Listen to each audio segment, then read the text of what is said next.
I used to think the cold was silent. Then I learned it only pretends. Out there, the dark collects things. Words, footsteps, the last breath of a storm. It keeps them on ice until someone is foolish enough to listen. If you're ready, pull the chair closer to the heat and keep your hands where you can see them. Because once we start, you'll swear the night is eavesdropping. The first account never left the console. He'd been working night shifts long enough to forget what normal sleep feels like. A calm professional voice, the kind that helps panic people breathe. He had taken every call a city can throw at you. Snow pileups, avalanches, cabin fights, a bear inside a kitchen like it owned the place. But nothing like the line that rang in at 2:47 a.m. from a number the phone company swore had been dead for months. There was no static in it, no satellite lag, just a man speaking as if he were in the next room. He introduced himself without stumbling, his accent soft around the edges. There was something old country about the vowels. He said he lived alone in a cabin out past the highway, 12 miles down an old mining road. He told the dispatcher not to rush, that he had waited already. He said he was calling to make a report, not a noise complaint, not a missing person. His report was simple. He said he died 3 nights earlier, behind his cabin, axe still in hand, face down in the snow. The dispatcher did what good dispatchers do. He stayed steady. He pulled up the address while asking for landmarks. The blue metal roof, the way the smoke had stopped 3 days prior. He cross-checked the name with the database and found a neighbor's welfare check entered the day before. The neighbor had noticed the chimney had gone cold in a week that should have killed any fire left unattended. Troopers were 20-something minutes out. The dispatcher kept the caller talking. He asked the questions you're supposed to ask. Any chance this is confusion? Any medication? Any old head injury? The voice thanked him for caring, and then described in detail what it could see through the kitchen window. A body, frost purple and hard, an axe glued to stiff fingers, ravens landing with the unhurried entitlement of birds that know the law of ownership in winter. He could not feel cold anymore, he said. Yesterday, he felt it a little. Today, not at all. Tomorrow, he expected, he would forget how to hold a phone. He called because reporting what happens to you is what decent people do. The unit reached the mile marker and took the mining road, chains clattering on the crust. They found the cabin by the metal roof and the silent chimney. The officers circled to the back and radioed in. Elderly male. Obvious natural causes. 3 days frozen. Axe still in hand. Signs of scavenger birds. No power to the cabin. The generator had coughed its last sometime earlier in the week. The copper phone line sagged, cut by a tree the previous winter, and never repaired. The phone box inside the cabin was unplugged and dusted over. The console timer still counted. 37 minutes connected to a number that didn't exist, tied to a line that didn't carry anything anymore. The dispatcher asked if anyone inside could confirm a second person. The cabin was locked from the outside. The officers keyed it open and stepped into cold air. Their radios popped and hissed with a kind of wet, ragged breathing that made everyone reach for their throats. Then silence. Dead calm. The connection dropped. The timer stopped. On paper, the death was cardiac. The coroner had nothing else to call it. The report matched the body's condition. The neighbor's worry had been justified. Everyone did their job. The dispatcher's official log mentions an anonymous tip that led them there. His private log, the one that took 47 screens of notes, sits in a locked folder he never submitted. He transferred off nights 6 months later and took a daytime posting that doesn't require him to sit in front of long stretches of dark. When he drives that highway on the way to a cousin's place, he watches the side roads for blue roofs and smoke and wonders how many voices the cold has kept on hold, waiting for a line to open. You think that's as strange as it gets. It isn't. A few winters earlier, a photographer showed me pictures that looked like answers to questions I didn't want to ask. She wasn't a hobbyist with a long lens and free time. She lived for winter. She said summer lies to you with its easy colors. Winter reveals the structure of things. She'd spent years chasing storms and light across the white ends of the map. Her work had this unsettling honesty to it. Wolves walking into whiteout like they knew where the roads were when the rest of us saw nothing. Caribou strung like beads over a frozen river. The aurora throwing itself across mountains with a precision that made you think the sky was taking measurements. She set herself a project that year. Deep winter, an abandoned mining camp out in the Wrangles. A 2-week solo to catch a phenomenon she'd read about in old weather archives. Minute ice secretions and impossible winds that form fragile figures when moisture crystallizes around what's left behind. She called them a nickname at first, something playful to keep the fear manageable. She rented a cabin from an outfitter who made me promise I'd check my SATCOMs at 8 every night. He was the one who flew her in. He told me later the snow there makes a different sound when it's too cold for common sense. The first days, her messages were clipped and bright the way she always sounded when the plan cooperated. Arrived. Solid shelter. Cameras running. -30, but honest. Images sharp enough to cut. By day 3, she started hinting at irregularities. Not ghost stories. Technical notes. Time lapse was showing a shift in structures around the mine entrance. She aligned tripods with surveyor's care, marked snow with flags, then reviewed frames and saw silhouettes nudge when no wind was measured. That was the first crack. By the 4th night, her note arrived late, and it pushed past cautious language. Movement when eyes were turned. Stationary when watched. Film saw what she couldn't. She still sounded like a scientist then, but there was a thin thread in it that hadn't been there before. I messaged back. "You went out early?" No answer. The 5th entry arrived with apology and a new word. Wrong. Not ice, she wrote. Not formations. The things in the stills and time-lapse appeared in every frame, including day 1, before she had unpacked fully. She was capturing something the eye pretends not to see. The 6th she wrote like she was being observed while she typed. They know. More figures appear as I review. Are they multiplying? Or am I finally seeing them? Day 7, she found photos with timestamps from hours she'd been sleeping. She kept her camera on a timer in case the light surprised her. Something else had learned how to use it. Night 8 confirmed it. Hundreds of images. The cabin interior, lit by a day for night world. Tall, thin presences in the doorway, by the bunk, over her shoulder. Fingers like icicles turned articulate, touching lenses as if gauging focal length. Some frames show a hand hovering over her forehead with a kind of careful curiosity that made my skin pull tight. I contacted the pilot. Weather blocked attempts to land, so he flew 2 circles and said it looked routine from up there. Smoke from the flue. Gear stacked. Nothing flailing. He promised to sit down when the wind let him. She messaged the 9th with a thesis buried inside it. The camera was not creating them. It was tuning to them. Human vision didn't have the right keys. Her sensor did. They had been there before she came. Probably before anyone came. She said the camera let them see themselves for the first time. And that recognition sparked something like joy. That was the first time she used joy to describe anything out there. The 10th day came and went without message. On the 11th, the pilot said he could try a landing tomorrow if there was any light left by the time he got there. On the 12th night, a long message arrived. Not frantic, almost tender. She wrote that they wanted to be seen, that her work gave them a mirror, and they were crowding into it the way people do the first time they see their faces in a good light. She promised to stay longer. She said there was more to learn. She asked us not to pull her out until she asked.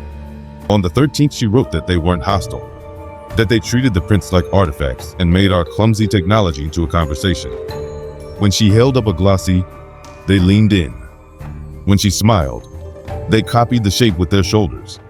She called them patient. After that, silence. Weather pinned us down. 17 days after drop-off, we finally put down skids near the cabin. The door was ajar. Inside, it was warmer than it had any right to be with the stove burning low. She sat at the table in a halo of prints like a priest ringed with pages. Eyes open, present and far away. Her hands rested on a photograph as if she were showing it to someone who wasn't in any way human. The medics got a hand on her wrist and looked at each other. Alive. Hypothermia. And yet not. Her core temp was impossibly low for survival. Pulse slow like a winter animal. Bloodwork later would say things that belong in fiction, not charts. She kept breathing anyway. We pulled her out and switched her under warm lights. For weeks she said nothing. Eyes tracking something 1 inch above everyone's shoulder. Machines read no infection.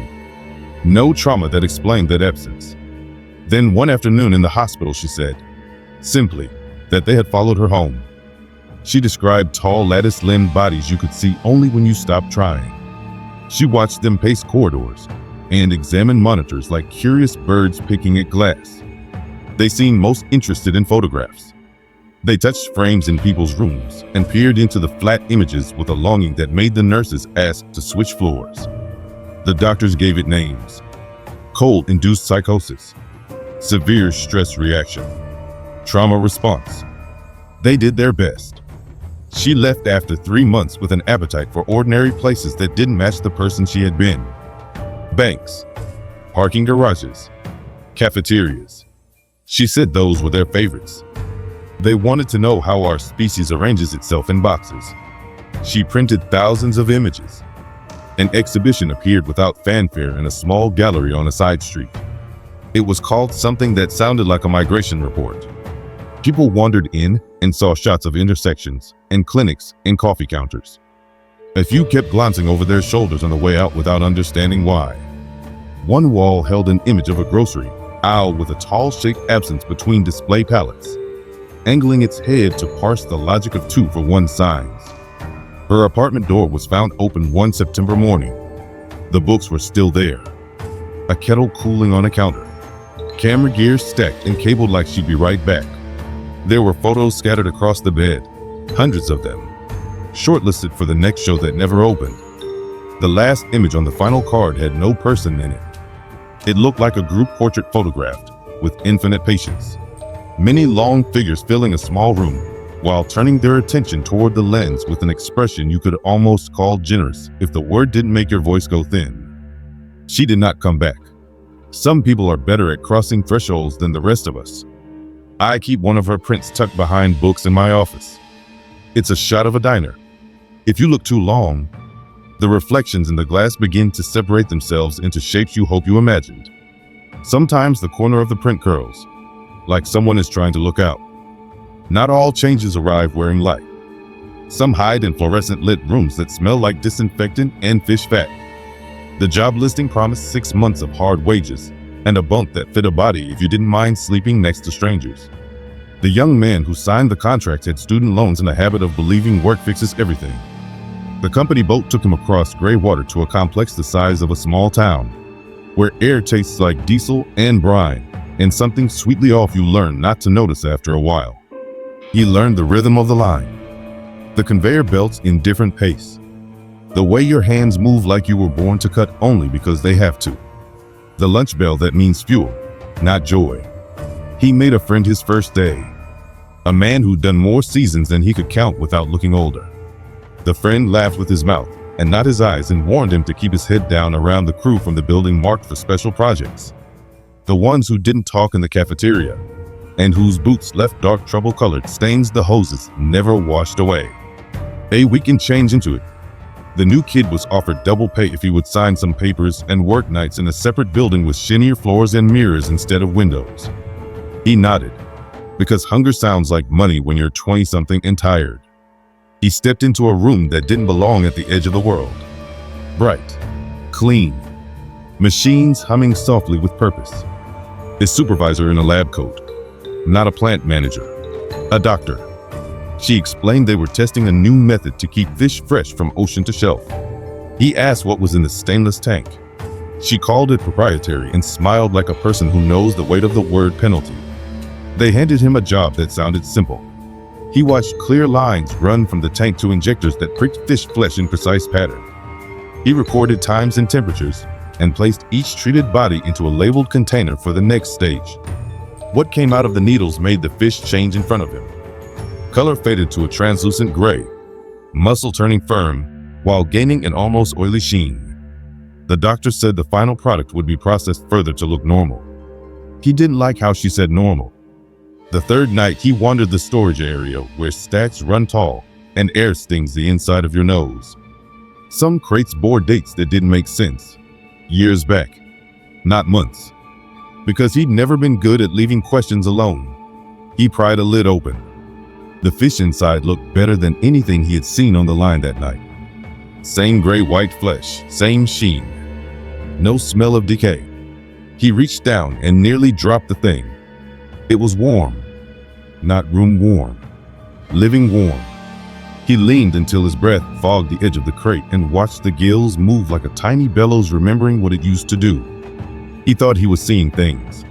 He closed the lid softly like an apology. The air in the room hummed in his ears with his own pulse. He checked another crate. The same. A container marked with a year that should have been old enough to make anything inside it rot to mush held fish that shifted minutely as if trying to relieve pressure on a cramp. One box at the back looked different. Thin white threads had grown through the flesh like fine roots seeking something to hold. He stared too long, which is the first mistake anyone makes in places like this. The doctor found him half an hour later holding his hands like he didn't want to touch anything for the rest of his life. She asked if inventory was giving him trouble. He asked how long the crate had been there. She said the treatment arrested decay. Under the right conditions, the product remained stable indefinitely. He pointed at the year scrubbed on the lid with thick ink. She suggested he leave the older lots alone without proper gear. The compound concentrates over time. It can enter skin. She smiled the way people do when they're deciding whether to tell you something. Then she told him he had an aptitude. The plant manager would like to talk long-term employment. He sat in an office that felt too warm and listened to a man explain that the plant was more than a plant. Contracts. Government contracts. Military money funding food technology trials that require discretion. The salmon you slice keeps the lights on. The research in that other building is what keeps planes flying. We need people who are loyal. People who don't ask questions about the balance sheet. People who understand opportunity when it lands in their lap wearing a lab coat. The young man asked what happens if you say no to an opportunity like this. The manager didn't stop smiling when he explained that nobody says no because after you've seen inside, you're family, and families take care of each other. That night, the young man walked to the dock with his bag half packed and made it as far as the boat ramp before the captain put a hand on his shoulder without anger. Leaving like that means you don't get paid, the captain told him. It also means your lungs won't know what to do by Tuesday. He didn't understand until his bunkmate shut the dorm room door and told him to hold his hands up to the overhead light. They looked new, healed. The split skin from salt and blade was gone. He couldn't remember them ever looking that clean. His back had stopped throbbing days ago, and he hadn't noticed because he'd stopped noticing much of anything except the way the work felt easier than it had any right to feel. They weren't just testing a way to preserve fish. The compound was designed to keep meat from dying the way it wants to. Small doses had a side effect someone either discovered by accident or intended from the start. Fewer sick days. Fewer mistakes. More output. No appetite. Less sleep. Less everything else. You can put anything into a body if you break it into small enough pieces and call it compliant. The cafeteria food tasted the same as it did the first night. He didn't feel different until his bunkmate said he should try a week without it and see whether his heart remembered how to slow down on its own. He stopped thinking that leaving was a goal. The work softened the hard corners of his days until they were easy to stack. He made notes anyway, wrote them in a tiny hand, and tucked them into the lining of a bag for a life he was forgetting he wanted. He slid sentences onto paper that didn't sound like him by the end. He wrote that evolution sometimes walks into the room wearing a white coat because it's learned most people will open the door. He wrote that the compound made him better at his job than he had any right to be, and that under the lights in that building, better meant something cold. There was a line near the end that makes you shiver when you read it too many times. He wrote that preservation feels a lot like forever when you're standing on the inside of it. He signed a permanent contract when the 6 months ended and stayed on nights in the building with mirrors instead of windows. His hair kept its color. His eyes stopped darting when the buzzer sounded. He never took his 1-week break. He didn't seem to need sunlight. The men and women from that building moved like clockwork that no one wound anymore. They didn't get old. They didn't strike. They didn't quit. The company is rolling out trials at other plants now. The paperwork looks promising enough to make someone in a distant office schedule a meeting every Tuesday morning for the next 5 years. If anyone offers you a job with excellent pay, a bunk, and a stack of non-disclosure forms thicker than your wrist, and the name of the building includes a letter that doesn't show up on the site map, remember what a body feels like before it forgets. That isn't the worst transformation Alaska has to offer. Some don't even need a building. They begin with a road that turns to ruts and a dream that fits better in silence than under city lights. He was good with code and bad with suits.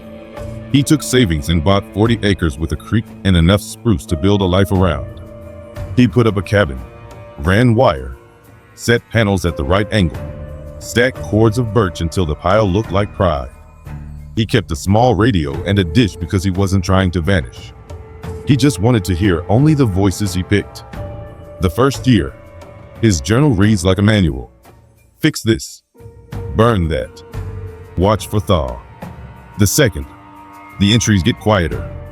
He writes less about weather and more about how the land feels when it breathes at night. He stops logging into the dish. He says there's more information in frost lines than in headlines. He notices patterns. Tracks that look like a meeting under the trees. Birds passing messages from fence post to spruce and back. He tells himself it's loneliness trying on strange clothes. Then he puts stakes and string in the ground and proves something he doesn't want to prove. He marks the position of trunks.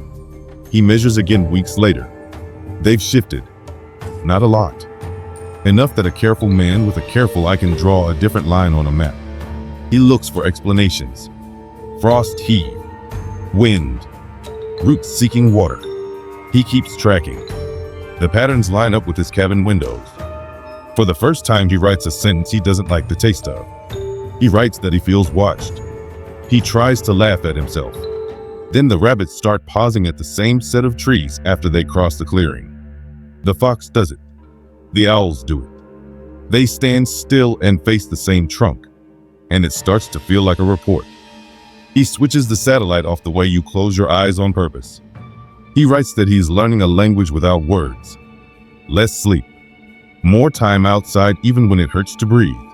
He writes that the ground hums under certain conditions. And standing barefoot on boards in winter is a bad idea if you care about staying a specific kind of animal. The weeks start to scratch at his skin. The journal changes in shape. He starts dropping articles like a second language writer. Notes get clipped. The entries in late winter discuss photosynthesis in ways that never left botany's most speculative corners. He mentions patches of green on his skin that are not bruises. By the end, he is not writing about hunger or recipes. He tells the journal to serve as a record for other people who choose to listen long enough. He mentions hair changing texture and nails thickening, and the way his feet feel a little too comfortable on dirt. The last entry he writes in the language he started with gets very calm. He says he is about to join the chorus fully. He does not call it dying. He calls it integration. He suggests sealing the property because curiosity kills more than cats. He staples into the back pages lines and shapes drawn with ink and things that are not ink. Diagrams that look like a tree tried to translate itself into math and got bored halfway through because it found a better medium. Rangers found no body. They found soil shaped like a man had lain down and become tomorrow's garden. Plots out back grew too fast and too organized. Plants hybridize the way ideas do when you introduce them in a room with good snacks. The agency in charge did the thing agencies do when they don't have a precedent. They put up a fence and a sign. Research teams went in under supervision and came back giddy enough to lose their jobs. They wrote reports that read like poetry if you tilt your head. Networks of roots speaking in slow storms. Fungal webs sharing news about rain before clouds decide where to go.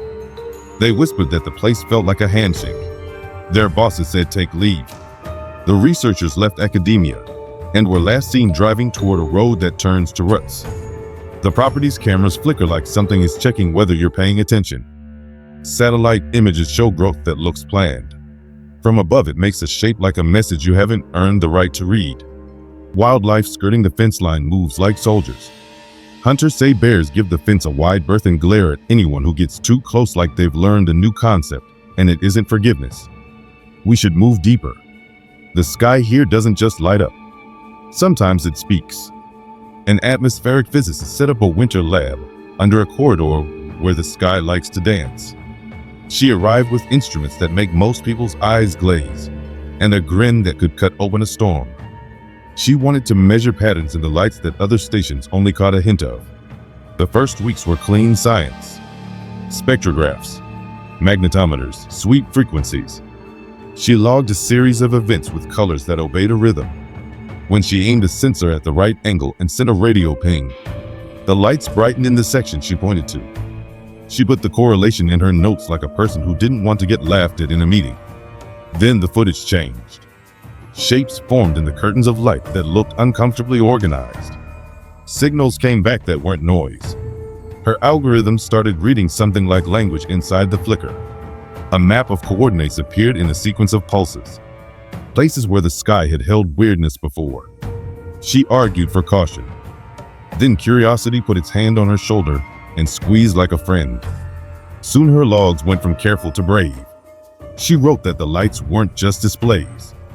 They were entities, not the kind that sit around and judge, the kind whose bodies are electromagnetic and whose minds stretch across distances like a web. She stopped calling into base with regularity. When a rescue team finally flew in on a good weather gap, the station was warm, powered, tidy, and empty. No footprints, no signs of pack and go in a hurry. Cameras had recorded the last night. What the team watched looked like the sky walking into a room. Light in columns. Color where color shouldn't hold together. The brightness formed shapes around where a person would stand. And then the brightness moved through walls and up as if walls never mattered. Data rolled in for days after that. Recordings of the lights behaving like something that knows what it's doing when it teaches. Other researchers later had similar experiences. The agencies in charge now make sure no one studies the lights out there alone. It's not the cold they're worried about. It's the offer.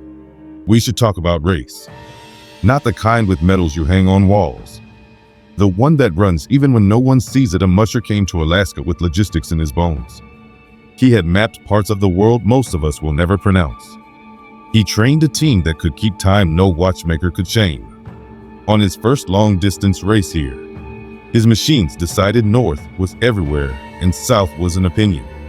He reached what should have been a checkpoint and found a small town made of buildings that threw light the wrong way and doors too tall for human bodies. The dogs tucked tails and wanted to go around. There were supplies. Everything a team needs. No people. He rested the animals because a good musher trusts his dogs, but trusts need more. He signed a log with names he didn't know. One entry dated days ahead. After that, the normal checkpoints reappeared like nothing had happened. His GPS track betrayed no deviation. He kept seeing places to rest that weren't on any map.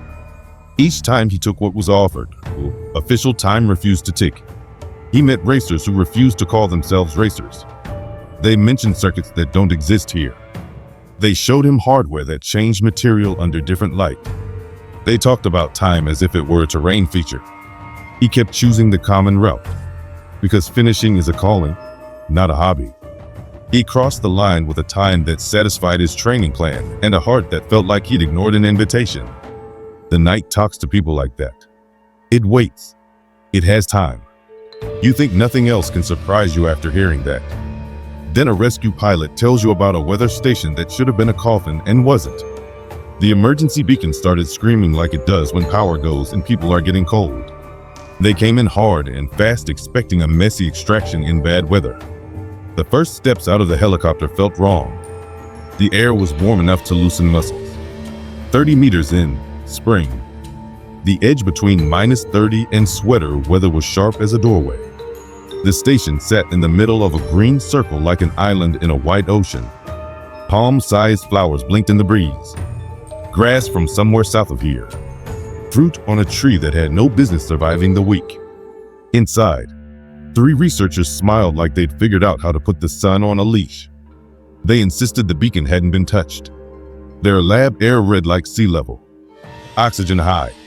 Trace gases weird. They had samples in jars that belonged at equator. They called it a discovered node. A place in the ground you can wake up if you hum at it the right way with instruments. They said they could dial and climb it like you set an oven. The pilot asked where the power came from to run a miracle. Numbers on the monitor said something was feeding more energy than any generator they had. The team had no engine to point at. Outside the circle, weather patterns started warping across a map. Warnings piled up at base like snow against a wall. They were told to pack. They refused until the instruments warned of a collapse that would turn their t-shirt weather back into a lesson in frostbite before ground crews could strap on snowshoes. They left with jars and drives and confidence in a civilization that loves dials. The node blinked off like someone was done playing for the night. No trace of green after the hour. Then other stations found similar switches under their feet. Each thought they had discovered a solution until the perimeter shivered in wider rings, and the invisible began to leak into weather far away. Each bubble popped like all experiments do at the point where the grant runs out. The people behind the first station are back on other projects with other acronyms. They sleep with go bags by their doors like everyone else who has pressed a button and learned something about how little control really means. Our last account for tonight ties the others together in a way that will make you look at your phone a little longer than you meant to. A retired engineer spent his last decades turning radio signals into company in a small house under a big sky. He talked to ships and deserts and people who didn't know how to be lonely very well. And when disaster struck, he bridged voices like a man throwing ropes in a storm. He also did what the best tinkerers do. He pushed limits and kept notes. He mapped how signals bend when the sky is loud. He worked out when to talk if he wanted space itself to carry the message a little farther than legal power allows. He reported a problem one day the week before Christmas. Not a complaint. A warning disguised as excitement. He had made contact with something that lived where the lights dance. Not a satellite. Not a military radar wake. Something that answered with structure. He said the thing sent back code that didn't belong to any service, and that it wanted him to try something he had never dared to do. He built gear that didn't look like radios. He wore a headset that didn't need a microphone. When he flipped the switch, the lights came to him. Not visually. Not yet. The equipment read fields in the room moving like thought. The team that came to watch wanted to shut it down. Curiosity's hand was on their shoulders too. They let the old man press the go key one more time. Monitors across the neighborhood stuttered like hearts misfiring. The interference didn't behave like noise. It behaved like instruction. Clean, complex patterns that looked more like the inside of a skull than a storm on a scope. Signals turned up in places no path should connect. Operators on the other side of the world reported hearing something that wasn't a voice so much as a question pressed gently against the loop of your ear. He spoke to it in terms he had to invent on the spot. He answered in waves, in rhythms. He said he understood that he could widen his own range if he stopped pretending he was a machine and started acting like a field. Then his body learned how to be less necessary. The observers recorded a line that has been quoted wrong ever since. He told the room this was integration, that he was done being a single point. The equipment kept talking long after he stopped. Stations far away began hearing the same pattern. Operators stopped sleeping and started building. People who had never touched a ham set began waking with an understanding of something they couldn't name. Messages disguised as ordinary data snuck through networks, teaching in dreams, inviting without pressure. The ones who said yes made their houses glow at night without lights on. Agencies wrote memos. Then they stopped. Because there is only so much you can unplug without dimming the whole world. The net the old man helped wake runs quiet most days. On certain nights when the lights are honest, you can feel your phone buzz with nothing in your inbox. If you listen too closely, you might hear someone you'd recognize in the space between stations, using a voice that sounds exactly like itself, carrying words none of us had before. If the cold is listening, maybe we should learn to whisper back. But not tonight. Tonight, don't say your name out loud. Save it. Let the dark wonder what you're thinking. There's a stretch of air over the mountains that veteran pilots give extra room the way you give a strange dog space. No NOTAM tells you to. No chart warns. It's a thing you learn from stories traded at diner counters and hangar doors. A line you won't find on maps. But your hands know it anyway when they reach for the yoke and want a different route. He flew those routes for 2 decades without losing a prop or a passenger. He could read wind on rock-like script. He knew what clouds meant by the way their shadows crawled. That morning should have been routine. 2 scientists. Clear forecast. A clean hop along a route he could fly in his sleep. He called out checkpoints with the cadence of someone who trusts checklists because checklists never lie. He hit his times. He joked about the view. The voice on the other end logged it all and went on with their coffee. Then his tone shifted by a degree only dispatchers hear. He said he was seeing movement on the ground that didn't behave like animals. Herds flow. They don't march. This looked directed. And there were structures that weren't on the map. Tall. Narrow. Wrong proportions.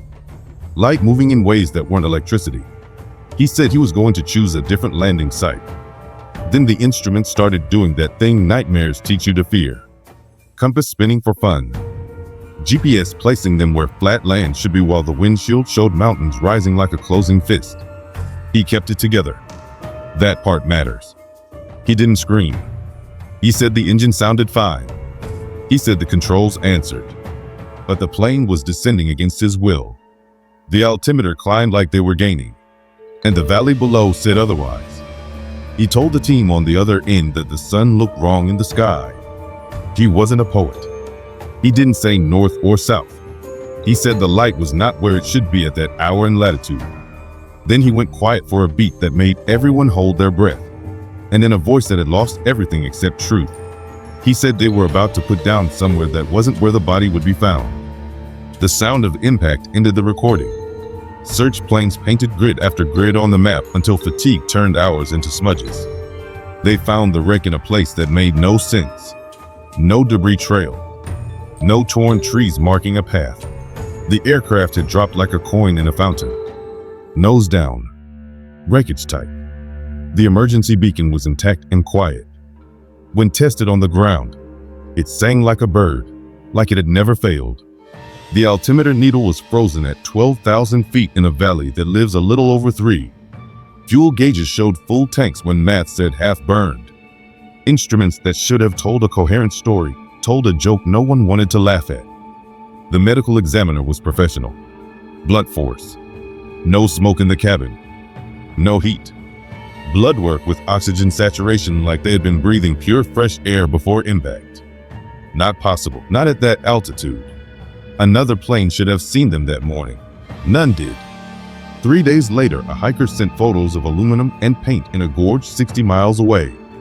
When a team hiked in, they found only wind and old rock. The cards the hiker swore held weight and color instead showed trunks and snow. He cried while holding the camera like it had betrayed him. The file closed the way files close. Unexpected weather. Spatial disorientation. A string of malfunctions that cluster nicely on paper even when the lab says each system worked at the moment it had to. Pilots who knew him still don't fly that valley unless they have to. And when they do, they keep one eye on the instruments and the other on a world that sometimes doesn't care which rules you believe in. A handful report compasses doing that lazy spin and a horizon that won't stay put. 2 turned away and saw their panels settle like startled animals pretending they hadn't just bolted. 1 never called again. People call it a zone because naming things is how we take their teeth away. It hasn't run out of teeth yet. Water keeps its own counsel. Don't let the ice fool you. Some lakes look like mirrors. They're doors. She moved here with ancestors whispering in her ear. Not ghosts. Lessons about tide and line, passed down like recipes. She had a degree that made labs want her, and a set of hand-forged hooks that made Winter Lakes listen when she dropped a line. Her grandfather sharpened steel with the patience of someone who expects to be watched by more than fish. He taught her knots no book bothers to print. He told stories about guardians with hands like current and eyes like moonlight on kelp. Old talk. You'd think until the winter the camera turned truth on its side. She picked a lake that hides its depth under a polite face. It's a long ride out there when the road is a rumor and the air hurts teeth. She set a shelter, drilled holes so clean the ice looked carved, set a camera below, and watched the screen glow with a world that shouldn't have been awake in that temperature. A shape on the bottom looked too regular to be rock. Fitted, rectangular, old stone softened by cold and time, sitting where glacier maps claimed there had been nothing but pressure and ice for ages. She ran the weighted line slow, feeling the bottom like a blind woman reading. The weight tapped something hollow. The sound climbed the line and through her bones. She lifted to clear it, and the line tugged back, not like a lake trout running for comfort, like a hand testing tension. She reeled 30 feet and landed on her back when whatever held the hook decided she should have it back on its terms. She lifted the line with hands that had stopped shaking because work burns fear. The hook she tied was gone. In its place hung something carved from bone that wasn't bone she knew, pale with a green-blue shadow in it. The camera refused to capture accurately. Symbols ran its curve. They changed if you looked from a different angle. The knot used to tie it made her smile with recognition and then frown in defeat. It wasn't in any book. It had a logic her hands understood without knowing how to replicate. Every part of her training said stop. She didn't. She lowered the strange hook the way you hold a palm out to a shy animal. The camera showed water. Then shapes emerged that weren't fish. Long bodies that moved like thought. Scales that drank light. Heads flattened where you expect sleek. Large mirrored eyes. Along their length, fine appendages opened like quills and closed like hands. They carried tools. Tiny implements made of carved something that wasn't a rock she could name. They nudged stones. They placed and adjusted. They built with competence, with a craftsperson's assurance. They noticed the hook the way children notice a new toy, a hush of attention that reads as respect, not greed. When one reached and cut the hook, the line began to hum, not in her ear, through her skin. A pattern, not Morse, not random. She described it later as language that forgot it needed words. It sent images straight, not to her eyes, but to the part of her that makes sense of them. She understood without understanding how. The stone wasn't a tomb. It was storage, preservation, a chamber like a vault holding fragments of a world that had fallen asleep under ice, a world that had met neighbors and learned to build with more than hands, devices, seeds, records the size of a breath, borrowed things and entrusted things. The creatures below guarded it because someone had to, and because once you accept a trust that old, you don't forget. They taught her what her grandfather had started to, that the tools he made weren't for hauling anything out of water. They were for speaking without language. Certain lines open doors, other knots won't. Certain hooks sing when you lower them through a body of cold. Her blood knew the cadence. They accelerated what should have taken years, because time was turning against them. The cold was changing in ways that made their chambers sweat. Tourists in loud jackets and drones that buzzed like insects were becoming common where silence used to be the only company. They gave her a choice without fanfare. Go home, and they would seal the door behind her in her mind with a kind hand. She would forget enough to keep her safe, or stay and carry an oath older than her maps. Learn to keep, not take. She sat for hours on a stool in a shelter that smelled like damp wool and lake, and made a decision that changed her mouth when she said yes. The hook warmed and softened, and was gone by morning. The knowing it had printed into her stayed. She left the lake looking like a person with a nice haul and a head full of data points. Her friend said she mellowed. People at the tackle shop noticed she stopped asking about competitions and started buying rope. She went back when the sky warned others to stay home. Pilots saw a tiny figure in gear that didn't belong to this century standing on a lake no sane person tries in that wind. They saw her hold her hands open at the ice like a prayer, an answer to movement underfoot that no one else saw. Search teams later found holes in geometric clusters that weren't beating any lines. The patterns made sense to someone who knows how to draw a map over a place without letting the place know you've mapped it. Then she stopped coming to town. People swore they saw her silhouette on lakes you can't reach without breaking rules. Reports turned into rumors, and the rumors learned to be quiet. Every now and then a family on a day trip finds a circle of small holes cut with attention and thinks a kid did it. The dogs refuse to step on them. The ice sings from underneath with a note that makes your teeth itch. If you grew up listening to someone old tell stories about hands from below and oaths made with a line through water, you walk away without leaving your back to the lake. Maybe this is how it works up here. The air chooses the pilots it wants to keep. The water chooses the guardians it trusts with a secret. The land chooses the minds willing to trade solitude for a wider root system. The machines choose the engineers with ears good enough to hear the aurora when it says hello. Even the job that smells like brine and solvent chooses the bodies that won't notice what's being filtered out of them until it's late.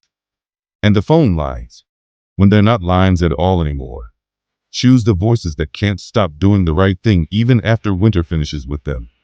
When you pull all of it tight, a pattern appears. It doesn't shout.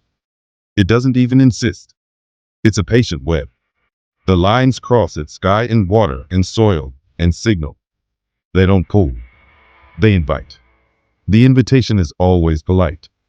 Sometimes it writes your name down before you realize you've said yes.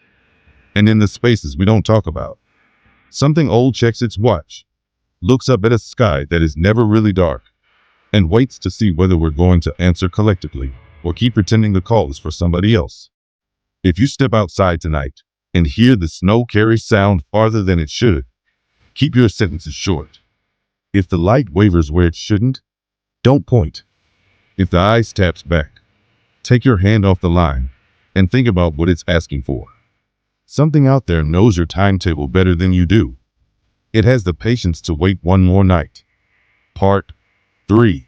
The first time we found summer inside a blizzard, the air smelled like rain and cut grass, and every alarm in the helicopter screamed winter. I was on the stick that day, following a string of coordinates I didn't like, watching ice gather on the edges of the windscreen faster than the de-icer could catch it. The beacon had been calling for hours. Distress pings don't lie. People do. Weather lies. The ground sometimes plays tricks. A beacon just says help over and over until someone listens. At 200 feet, the white closed in like cotton. At 150, it shredded. We dropped into a bowl of clear air where snow turned to water mid-fall, and steam rose off the tundra like breath. The station sat there with smoke lifting from the chimney, and a ring of green around it so vivid my eyes hurt. 50 feet beyond the last blade of grass, winter stacked itself higher than a truck and dared you to step wrong. I kept us in a slow circle while the rescue team hopped down into a season that didn't belong. The temperature climbed my cheekbones and made the muscles in my neck relax like a hand had let go. The first thing you notice in fall spring is sound. Snow swallows noise. Grass reflects it.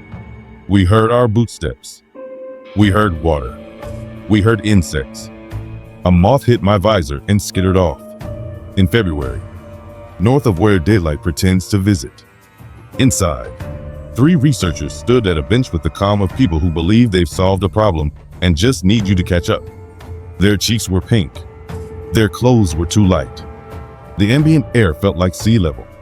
Our meters said so. Oxygen high. Carbon dioxide nearly absent. Trace gases of chemistry set. They called it a bubble. Not lamely. Not to be cute. They used a better word later when they trusted us more. They called it a node. A place in the ground that would cooperate if you asked the right way. They showed us notes fast enough to make my head buzz. Temperature logs with steps instead of curves. Humidity climbing like a person going upstairs. Chemistry on whiteboards with arrows pointing to variables I hadn't seen since a physics course I failed twice. They said they had discovered a set of tones, call them frequencies, call them fields, that when combined with their station's gear could change the local air. Not permanently, not even comfortably, but real. They were sure it could be scaled. A fix, not a patch. They looked like people who haven't slept because ideas won't let them. We told them the beacon was crying. They looked hurt. They hadn't touched it. It must be a fault, they said. The alarms didn't agree. We told them we were taking them out. They smiled the way you do when a friend doesn't understand and said we were very kind, but they had work to finish. The meteorologist glanced at a monitor, turned a dial, and made a small wind shift direction outside like someone had changed their mind. The physicist adjusted an array, and the thermometer in my cockpit glitched warmer by 10 degrees. You don't get impressed in this job. You learn to save that for sunsets. I was impressed. Then our sensors, old, ugly boxes held together with tape and hope, started spinning numbers that belonged in summer and winter simultaneously. The boundary of the bubble shivered. A seam in the ground moved outward and then back, as if the floor had decided to breathe. Satellite phones at base reported weirdness on feeds hundreds of miles north. Weather doesn't ripple from a point like a dropped stone. That afternoon, it did. We explained escalation. They talked ethics and utility. We said words like uncontrolled and cascading. They said necessary and breakthrough. When the code back at base flagged a phase shift none of us had context for, and the light on the physicist's panel went from friendly green to hospital yellow. The optimism in the room cracked. A term none of us had ever heard showed up on their screen. Cascade failure. We didn't need to ask. They saw it in our faces and agreed to pack samples. We lifted with jars of soil strapped in and laptops under arms. As the skids came up, the green around the station dimmed like someone turned a knob. Leaves drooped. The air pulled the water out of itself and turned sharp again. The line where spring ended chased us, fast and clean, and the sound that replaced insects was the hesitant hiss of snow beginning to fall harder. By the time ground teams reached the site, winter had reclaimed everything and smoothed it like a bed made by a careful mother. If we hadn't been there an hour before, you'd call it a story. They got debriefed in rooms with no windows, then reassigned to projects with names that make committee members feel valuable. Their work went somewhere none of us could see. That's how this goes. The station is closed. The coordinates still exist.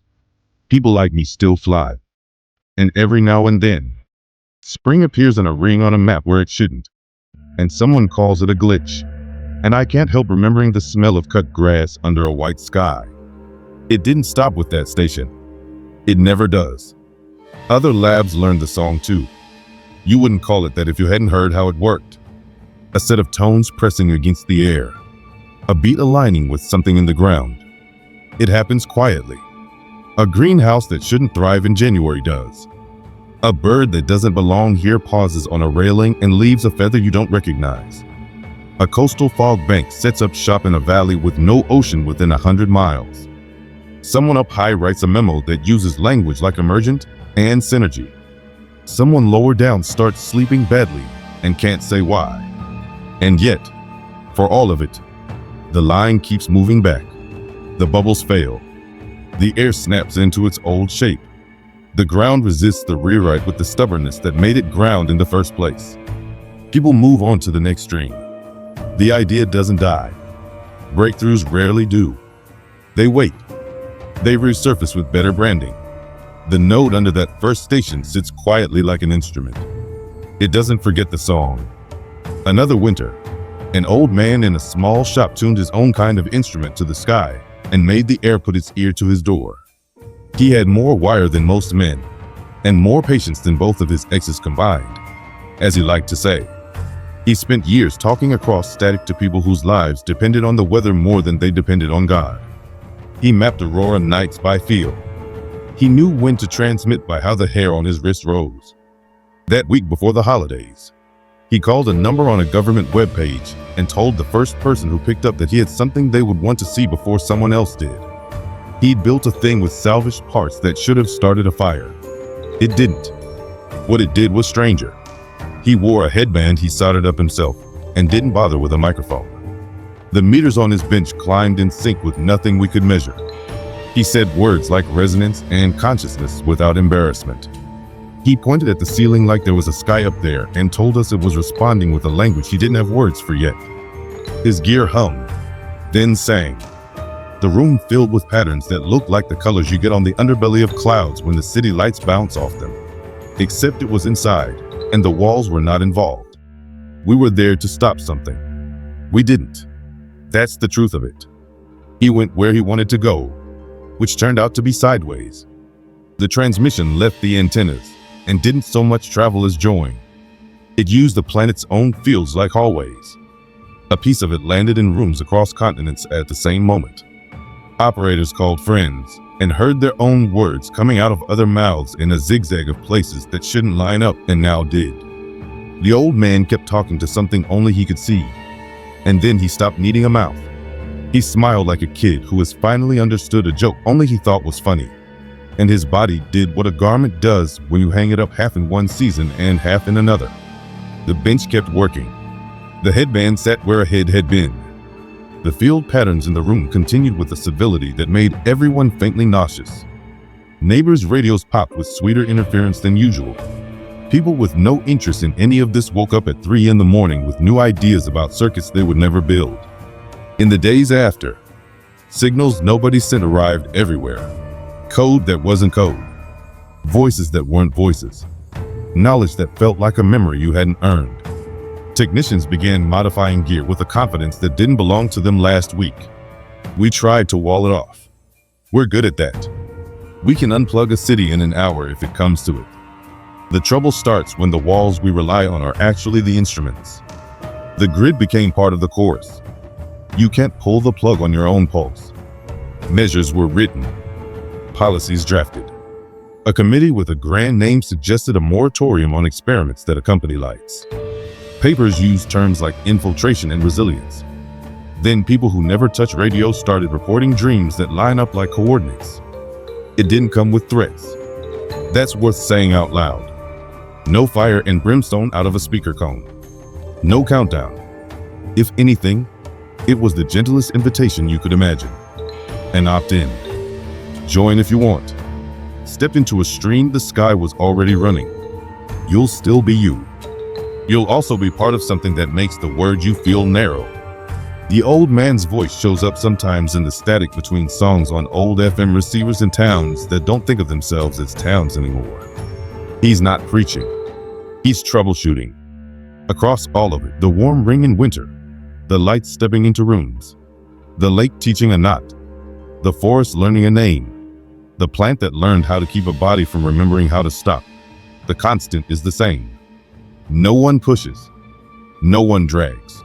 It's all invitation, which is worse, in a way. You can fight a shove. You can't swing at a welcome. I think about the dispatcher who kept his voice calm until a call that shouldn't have been possible forced him to leave nights.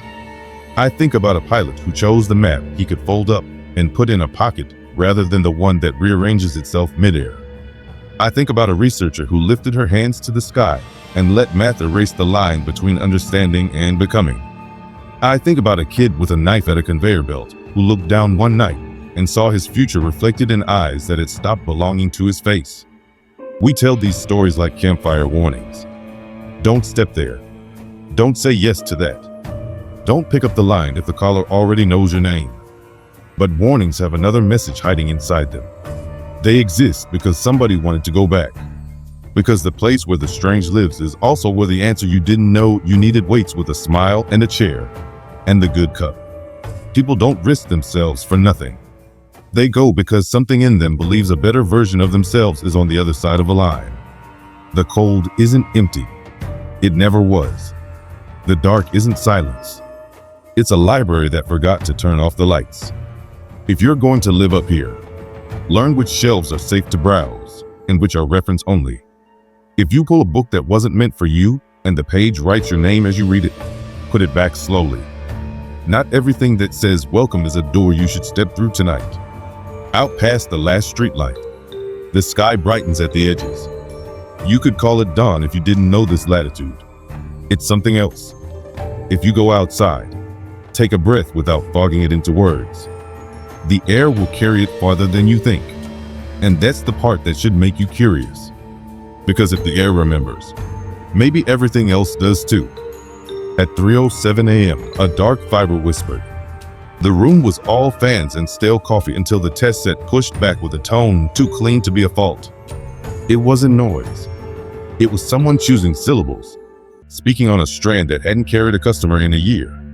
I pulled the jumper, hard climbing, Silence.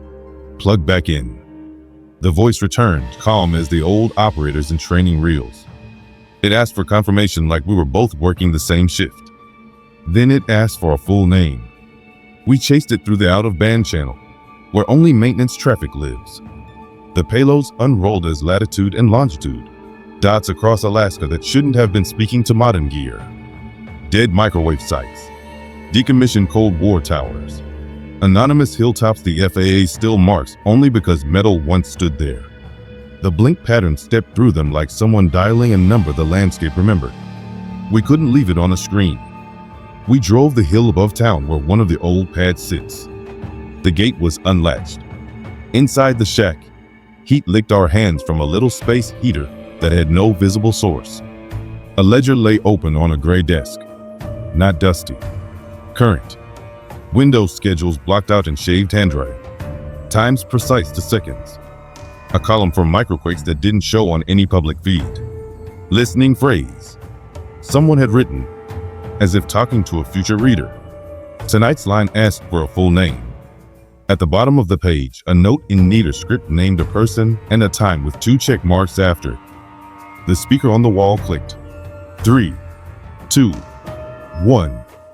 The voice filled the room without raising it. Confirm presence. We held our breath like kids hiding in a closet. It didn't insist. It waited. Back at the console, the payloads updated with an entry that read like a polite shrug. Silence acknowledged. Retry tomorrow. When the new day came, we were back in our chairs. The timer hit the mark. It spoke my name with the kindness of a teacher. It invited me to say it back in full. My throat went dry in a room that never changes humidity.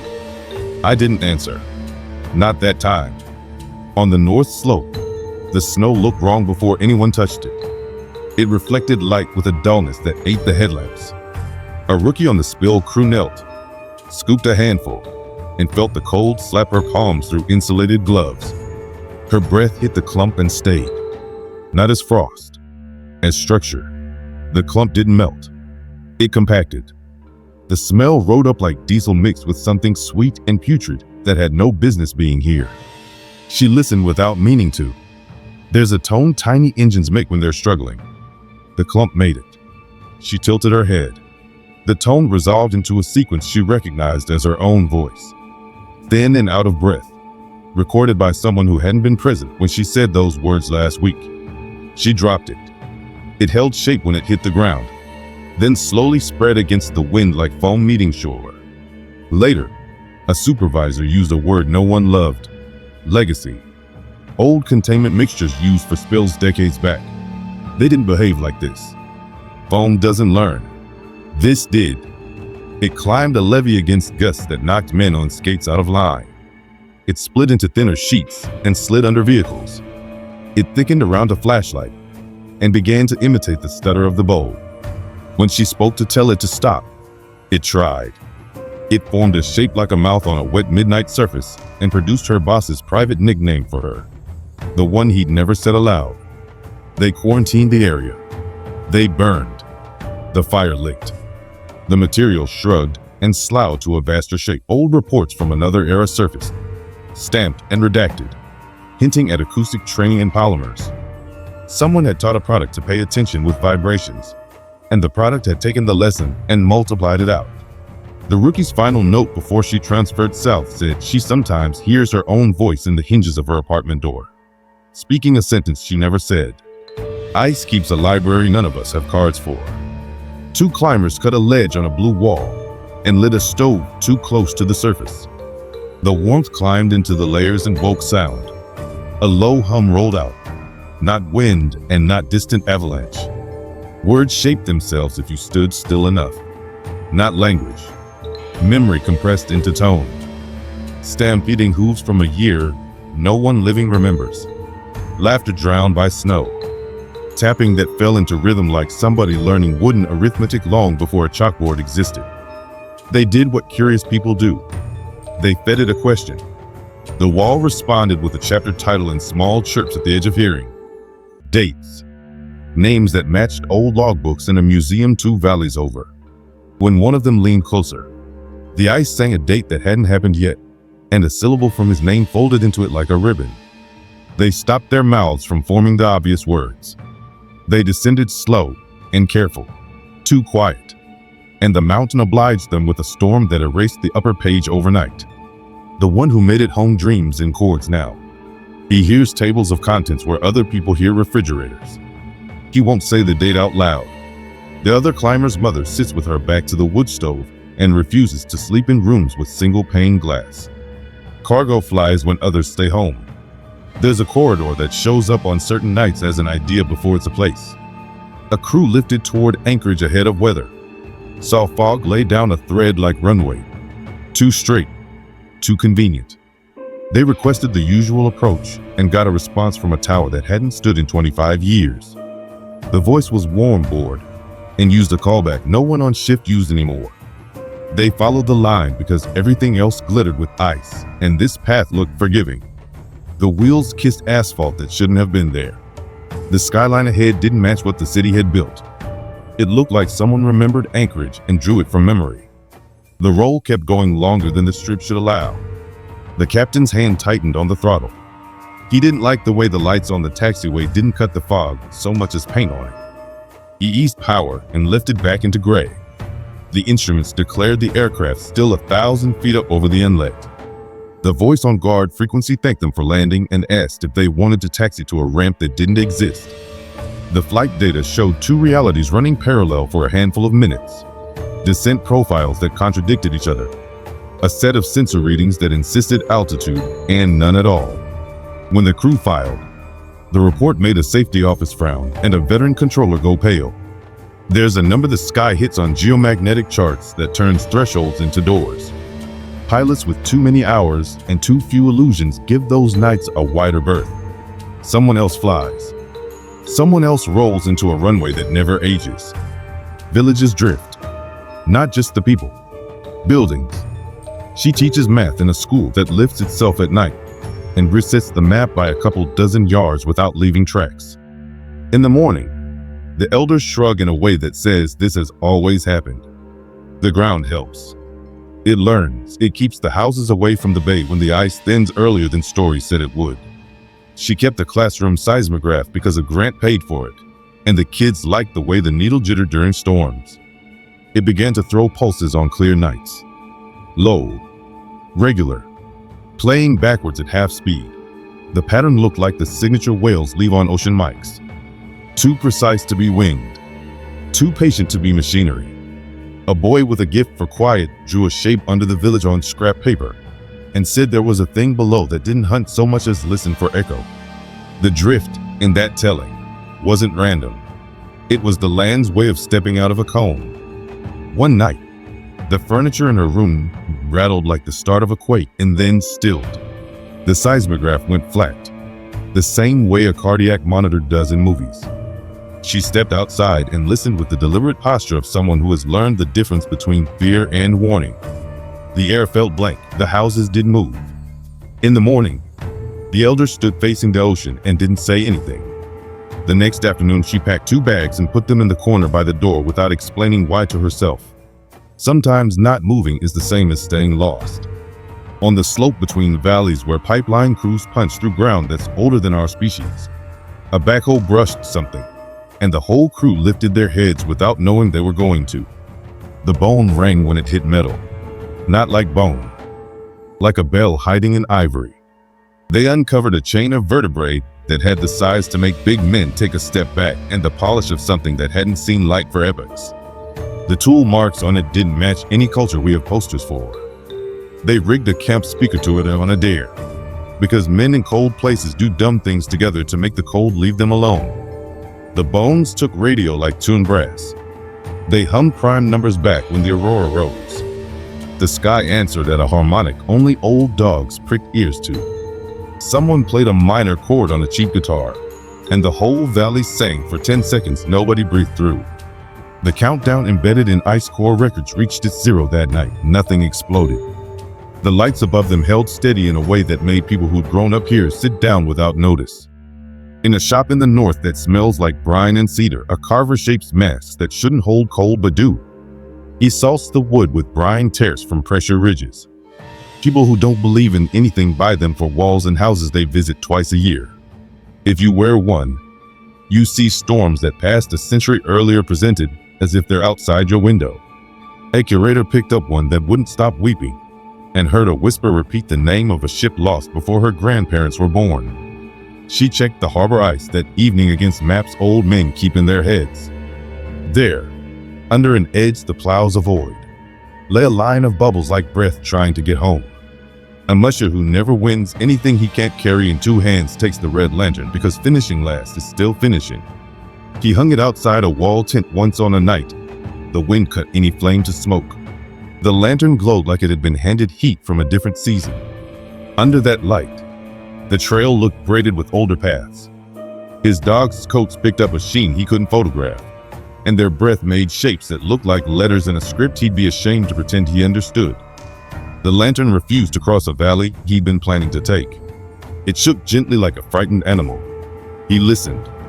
He bent the long way around. He found out later a shelf had broken there without noise. A hydrologist camped by a frozen river to watch levels rise and fall, and her gauge started telling tomorrow's truth. Ask it a question, and the needle gave you an answer you could use. It helped the village move their wood piles, saved someone's propane, told a trapper to wait a day before crossing. Then the transmitter started reporting tags going dark upstream. Beavers first, then moose, then a snow machine transponder someone had in a parka pocket. Each answer seemed to cost a breath. She wrote down a sentence she couldn't tell anyone she loved. She wrote that information in this valley was being bought at a rate she didn't set. A foreclosed cabin sparked every time the lights danced. Doorknobs delivered phrases you could coax into sentences if you were brave and lonely. Copper braided itself into the spruce roots around the foundation.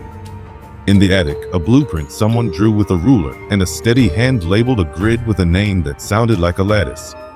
The dust tended to blink in dots and dashes if you let your eyes go soft. The realtor on duty read her own name in the pattern and closed the door without locking it. Because sometimes you want a house to feel welcome if it's going to keep talking to you. Out past a gravel strip no one uses on purpose, a mail pilot lands for a post office that keeps hours no one can predict. The man behind the counter logs packages with a speed that looks like magic until you realize he isn't reading addresses. He's reading the way envelopes feel. Some of the stamps don't match any year you can pull from a drawer. He handed the pilot a parcel dated next week. It held a dog tag and a map. When the pilot asked who sent it, the postmaster smiled like he recognized a joke he told in another room and pressed a rubber stamp into the pilot's palm. The mark matched the symbol drawn in an attic in a house that won't stop humming when the aurora shows up. And if you think all of this is a bag of stories tossed into the same fire to warm hands, look at the way they lock together. Signals in root and copper. The sky stepping down to human height. Water speaking in tones the ground understands. Old grids waking under names no one uses anymore. Some of it feels like testing. Not of us, of the network we've already built, ignorant of what it connects to. The code pretends to be empty to see who starts the conversation. Tonight, somewhere you can drive to if you ignore 3 signs and a feeling. A small light will pulse where no tower stands. You will think it's a reflection on a lens. You'll rub the glass. It will be brighter when your hand moves. If you listen long enough, you will hear your name said the way your favorite teacher said it. If you answer with care. The question might not be for you alone. By morning, the river gauge told the future. Not in riddles, not in averages. It gave tomorrow's height like a cashier counting bills. And when asked why, it clicked in a cadence that felt like impatience. She set her boots in snow and held a clipboard just to remind herself she was still a scientist. She wrote numbers with shaking hands because the math didn't care about her pulse. The first answer saved a neighbor's shed from going under. The second let the clinic move fuel before an undercut bank took the path away. Word spread in a straight line the way good news does in places where the roads don't. Then tags started going dark upstream. First a beaver with a cheap TPU anklet that cost a grant half its patience. Then a moose. Then a snow machine's transponder worn on a string around a man's neck. Each question the gauge answered lined up with a disappearance as cleanly as tally marks. She told herself correlation is a trick. She plotted dates and times and watched the dots drift toward a line you could use as a knife. The satellite image made her stomach go tight. Eddies spiraled backward against flow like fingerprints pressed into moving water. She asked less and listened more. At dusk, with the cold finding its way through every seam, she stood by the box and touched the metal the way you touch a dog's head when you're saying goodbye. The next question would save a town. Maybe her sister, whose cabin crouched in a bend upriver that the ice was chewing inch by inch. She framed it in her mouth and closed it again. All evening, the box clicked to itself, like a thing practicing a language it wasn't supposed to know. The cabin with the humming walls didn't start out strange. It became strange the way luck becomes habit. The owners missed 2 payments, then 6. The bank sent a young agent who could smile on the phone and deadpan in person. The place didn't look haunted. It looked empty. Still, the doorknob snapped like static even when the aurora stayed soaking above clouds. Downstairs, copper veins folded through spruce like a map. In the attic, someone had pinned paper to rafters with carpenter's care, lines crossed in tidy grids. Labels in a steady hand called out points that didn't exist on any utility schematic she could pull at her desk. She put her palm over dust, and the motes approved like fireflies. Dots and dashes, not romance. Morse, not words. Coordinates, they spelled a name she didn't tell anyone she knew. Then numbers that landed on hills you can be arrested for visiting without permission. Her breath fogged. The paper glistened where frost should have rhymed it and didn't. She walked back down the stairs with her jaw tight and her spine straight the way you hold yourself when you don't want to look like prey.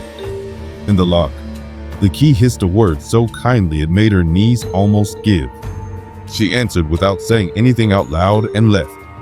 Far upriver, a pilot loaded sacks and envelopes in a building that lives inside a time loop.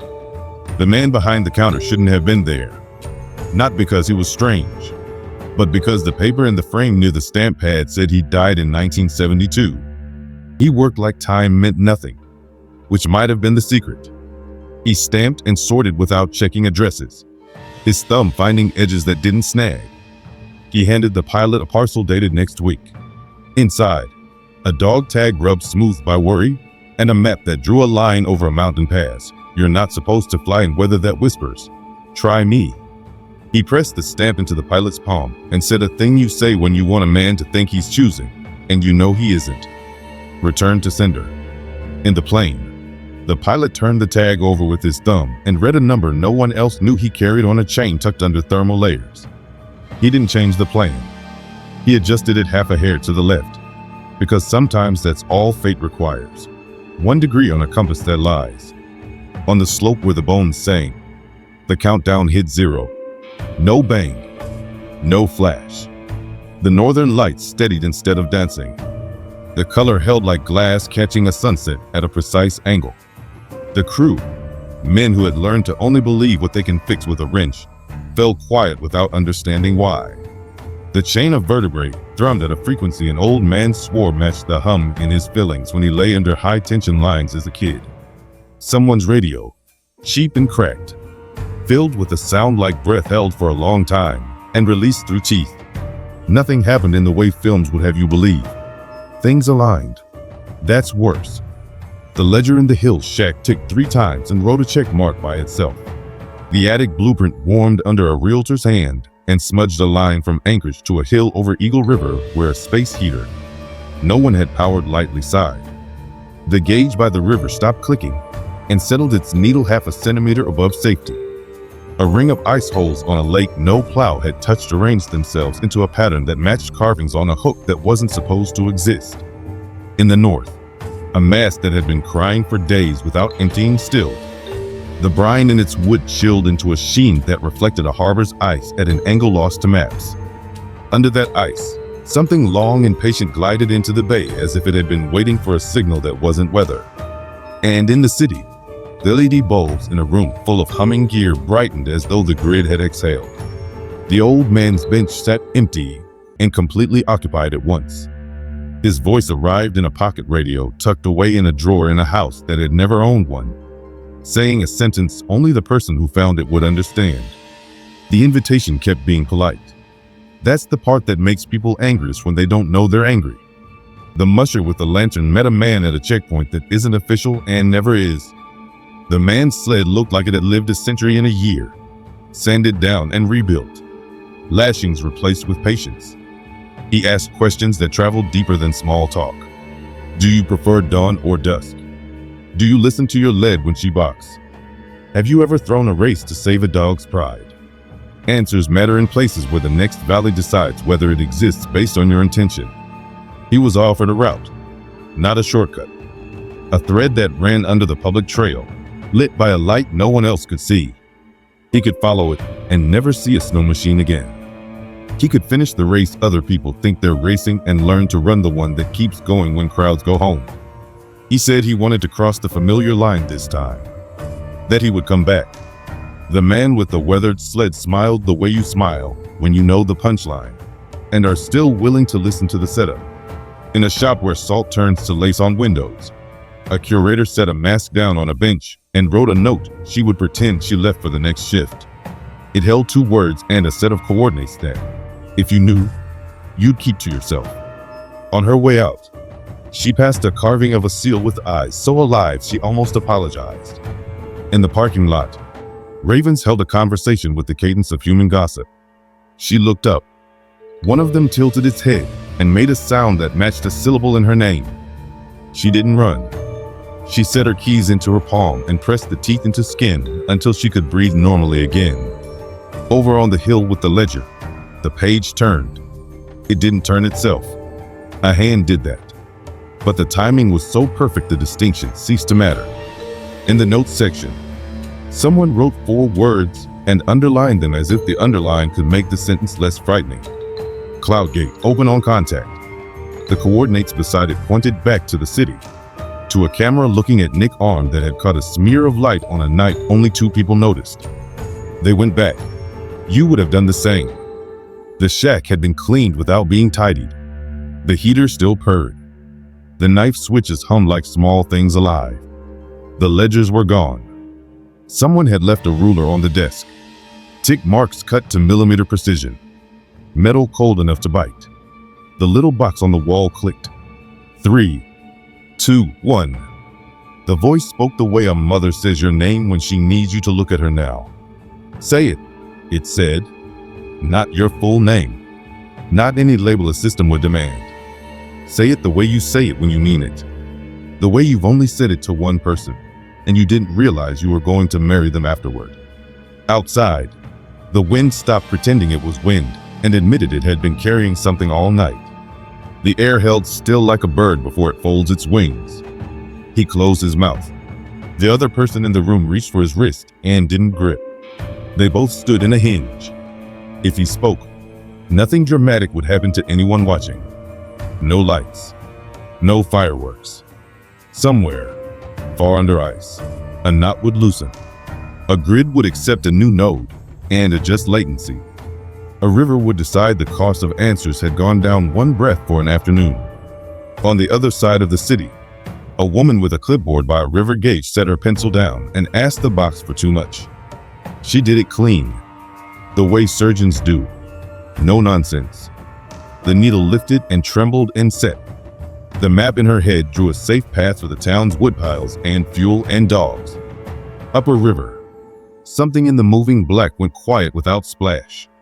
She stood there while her eyes watered hard in a cold that preserves tears like artifacts. She wrote the number anyway. A pilot leaned into a headwind and saw a light's only runway unroll under him like a tongue. He heard a tower no one man clear him to land. He stayed high, kept power, and took a bearing that only an instrument panel could understand. In a post office, a stamp sank into ink and rose. Ready. In a shop, a mask stopped weeping and started watching. In a house, a realtor found a compass on a windowsill that didn't point north so much as yes.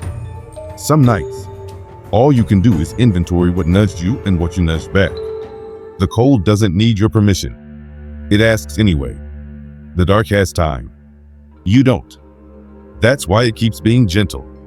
It's a tactic. It works. When we pick this up again, we'll go where the lines cross on purpose, where the lattice shows itself not as a trap, but as a training ground. And we'll talk about the moment the sky held steady over interior Alaska in January, and the raven said a full sentence in a cadence you couldn't mistake for anything but human. The warm night arrived without sunrise. Thermometers climbed past reason and stopped where July usually rests. Ice roads sagged like tired shoulders. Water pulled itself over banks that should have been safe until April. The air smelled wrong. Not bad. Just out of order. Soil. Sap. Rain you couldn't see. Phones lit up with photos no one believed. Snowbanks steaming. Mosquitoes waking like a bad joke. A rainbow without rain near river that never needed the help. Somewhere inland where breath normally freezes mid-sentence. A porch light burned through a curtain of moths as if June had stepped through the door early. Ravens started practicing consonants. Not words. Cadence. They argued over a dumpster with the rhythm of human talk. On a tower camera over the Nick arm, a smear of light held steady at the horizon like a seam someone had sewn between worlds and then forgotten to cut. Inside the network room, the dead strand turned chatty. The out-of-band channel filled with polite instructions written for operators who hadn't lived this century. Windows opened. Times counted down. Old sights blinked in pattern around the city. The phrase rotated like a test pattern. Confirm presence. Call home. Say it clearly. Downriver, the gauge that bought answers at the price of breath steadied. No more clicking. It held its needle as if it was listening. The hydrologist touched the metal and felt a warmth that wasn't temperature. She didn't ask anything. Several tags quietly came back online upstream as if someone had returned borrowed breaths. In a foreclosed attic that hummed when the aurora bowed, the grid on the pen paper brightened along one line. The dust blinked dashed like a heartbeat you could tap your finger to. The symbol in the corner that had always looked decorative resolved into a stamp like the ones mail clerks use when they think no one notices them. Someone had penciled a name under it years ago. Lattice 9. The pencil mark darkened as if the paper had pulled the graphite deeper. A ledger on a hill flipped a page, even though no hand stood in that room. In the margin, someone had added a new note in the tidy script we'd seen before. Cloud gate. Open on contact. Coordinates we already knew by instinct more than map. The pilot who didn't trust sun angles that lied lifted on a route he didn't file and flew a racetrack over the water where the smear lived. He kept his wheels on the upside and power steady. The radio carried a voice that shouldn't have existed. Bored and kind. It cleared him to land at an airport that had burned down decades earlier. He thanked it in a tone that admits the strange and stayed high. On the lake where hands under ice work by touch, a circle of small holes the wind couldn't close a line like stars you only see in winter. A figure knelt in that weather without shaking and lowered nothing into water. The line thrummed anyway. Shapes moved below with the patience of old guardians. The knowledge they'd entrusted her with warmed the air above that circle by a degree no one else saw. In a shop by the harbor, a carved mast stopped crying and turned its old storm inward. The curator carried it to a table in the back and set it down gently like a sleeping child. Outside, the ice in the harbor cracked on a line that matched a date carved into the mast's rim. Under the sheet, something long and familiar rolled once and eased into position like a ship that kept its appointment. On the slope where the bones rang like bells, a crew set chairs in a circle with their backs to the wind and pretended they were on a smoke break. Men who didn't do rituals sat very still. The chain of vertebrae didn't move. It didn't have to. The valley around it sang a tone you felt in fillings and old scars. At the post office that's open exactly when it needs to be, the man who shouldn't be alive sharpened a pencil that didn't need it. He stamped a stack of envelopes addressed to no addresses at all. He put one aside, the one with a map and a tag, for a pilot who hadn't landed yet. He hummed under his breath. The tune was the whole music you hear when you call a number that never answers and still makes you feel like someone's coming back. In the cannery, the night building with mirrors kept working. No one there looked up at the clock. They didn't need to. The compound in their food kept time better than sleep ever could. For a moment, the hum of the line synced with the tone in the sky. A man whose hands had stopped cracking looked out a window and saw his reflection hesitate like it wasn't sure it belonged on this side of the glass. Under a spruce with an old radio on a counter, a house sparked softly at every metal edge. The doorknob told the realtor a very short story in a language she didn't know she knew until that night. It ended with her name said twice. Once the way strangers say it. Once the way her mother used to when she meant come here now. She stood in the doorway with her hands still on the knob and tried not to cry from relief at being asked, not ordered. Out past the villages that drift to dodge a hunt. A classroom seismograph drew a neat little sinusoid on a day with no wind. The teacher put a finger on the paper and felt it vibrate through bone. The boy who drew the shape under the ground before anyone else saw it raised his hand and asked if they were going to the gym today. She said yes because she couldn't say what she was thinking. That the ground had turned its head toward them, not away. On a ridge pilots avoid even when the weather smiles. A light formed a curve like an arch drawn on fog. People came to stand beneath it because that's what people do with arches. The first to step under was a woman who used to work nights on a console, and now took days to keep her heart from remembering old breathing. When she stepped into the ark, nothing dramatic happened. The hair on her arms rose. She heard a question that didn't use words. She knew the answer didn't belong to her alone. Across the state, that was the shape of it. Not a command. A choice. It came in many materials. Light. Root copper. Ice. Signal. It asked without asking. Do you want to remain many or become more? Not one. More. Together without erasing. Distinct without being alone. Every story you've just heard training you to recognize that shape for what it is. Not an invasion. A curriculum. A practice test writ large. A practice you could fail without anyone punishing you and still have to live with. Some said no by doing nothing, and the nothing counted. The bubble around the old station stayed asleep. The river held its height and put back a little of what it borrowed. The lantern at a checkpoint flickered once and waited at the edge of a valley it still didn't trust. The ledger recorded silence and drew the gentlest check mark you've ever seen in ink. Some said yes without speaking. A pilot adjusted his course by a degree across a sky that lied and found clear air where the map looked bad. A hydrologist asked one extra question and felt something upstream reply gently that it had a little extra to give tonight. A teacher led kids into a gym on a day. The floor hummed like an old cello string and made them jump until the hum settled. A carver salted a mask with brine and felt a hand he couldn't name steady his knife. The ravens talked, not words, the shape of them, the timing. They laughed at a joke humans couldn't hear, and then quieted like a room does when someone stands to speak. People standing under that cloud gate felt their knees weaken as the light steadied, as if the sky were holding its breath. Somewhere under ice, a line of tools laid away for a colder time, warmed by a degree you couldn't measure without hands that weren't human. You want a clean revelation? There isn't one. Not yet. There was a pause so wide you could drive a convoy through it without scaring a sparrow. The world waited while the few of us who knew to listen did the least heroic thing imaginable. We hesitated.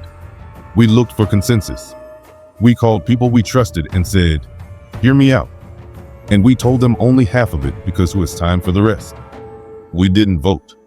We breathed. Then the window closed in the kindest way possible. The temperature eased down to reasonable. The moths left porch lights like a last-minute apology. The ice refroze thin where it had steamed. The ravens went back to a language we can pretend not to understand. The smear on the horizon browned into ordinary cloud. Nothing broke. Nothing bled. Something took a step back without leaving. We took inventory like people picking through a room after a storm. The ledger now listed a new line none of us had seen before. Species response pending. It said, in a hand that was always neat. Next window. Variable. The attic blueprint had a new dot. Not a node. A person. The realtor touched the paper and felt her own pulse under her fingers.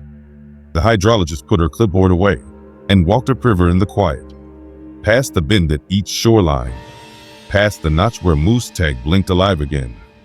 She stood on a rock and watched the water as if it could read her face. She asked the air if it was a good trade. The air answered by doing nothing at all. She took that as yes. In the shop, the curator turned the open sign to closed and wrote 3 words on a yellow card. Back in 5. She put the mask in the back and locked the door, then went outside and stood under a sky that was pretending to be normal with the dedication she admired. She asked nothing. For once, that felt like courage. The pilot took the long way in on purpose and landed on a strip that looked shorter than he liked. He taxied to a hangar that had no power and shut down an engine that always complains. In the silence, he could hear his heart. He put his hands on the yoke once more, like touching a dog's head after a hunt. Good work. Stay. We'll go again. In a small house with a bench full of parts, the radio that shouldn't have worked without its owner crackled. 3 words only. The kind the old man would use. Simple. Clear. Always with a smile tucked in. Try again soon. The person who stood under the cloud gate would like you to know something without drama. None of this will force you. The cold will ask politely, and then it will wait. It has waited before. It's very good at it. We are not. That's our problem and our gift. If, on a night between seasons, the sky brightens without warning and the birds fall silent, if the river stops pretending to be blind, if a mask weeps and then smiles, if a doorknob tells you a story you needed to hear, you get to decide whether to answer. You get to keep your name to yourself if that's what lets you sleep. Or you can step forward and become part of a sentence a lot of us have been practicing in the dark without knowing. I won't tell you what I chose. Not yet. It's better if you don't copy me. You'll know when it's your window because it will speak to you in the voice you trust most. It will say your name the way you say it when you mean it. And the air will hold still, like a bird on the edge of a fence, waiting to see if your answer will make it fly. The last thing the cold asks is always simple. It wants to know if you're here on purpose. It doesn't care how you prove it. It just waits to see what you say. We went back to the hill because not going back felt louder. The gate hung the same. The heater purred like a small animal that trusts only itself. The ledger was gone. In its place lay a single index card. 1 word in tidy script. Listen. The little speaker clicked and counted down from 3 as if the room needed practice. The voice didn't use codes or titles this time. It used the tone you reserve for someone you've known long enough to skip the pleasantries. I answered. No flourish. No ceremony. I said it the way you say your name into a crowded room when a lost child belongs to you and needs to hear that you're close. The air didn't shimmer. The switches didn't spark. The shack smelled like dust and metal and old coffee. The only change was a small intake of breath from the person beside me and a pencil rolling 2 inches across the desk as if a hand had nudged it. Then the voice, calm, unhurried, said 1 word back that felt like both confirmation and relief. Received. The rest of Alaska heard it their own way. On the river, the gauge settled as if it had decided to agree with gravity again. A tag that had gone dark blinked alive somewhere in a stand of willows above a bend that eats banks for breakfast. In town, a house that sparks when the aurora walks by turned quiet as a church at noon, doors warm to the hand. In the post office with no schedule, a stamp left a mark that matched the symbol in an attic blueprint. On a lake, a ring of holes drew a new alignment, and something old under the ice turned 1 degree and let a stored chill out like a sigh. It wasn't dramatic. It was tidy.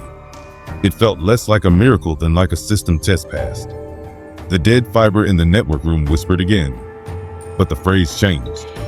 Not confirmed. Coordinate. Windows shifted on the schedule. The old sites blinked in a new order. Out over the inlet, the smear on the horizon held steady and then folded in, like a curtain drawn back by someone who knows how to leave a stage without applause. Up on the slope, the chain of bones gave 1 low tone and went back to being a thing you have to explain to every new hire.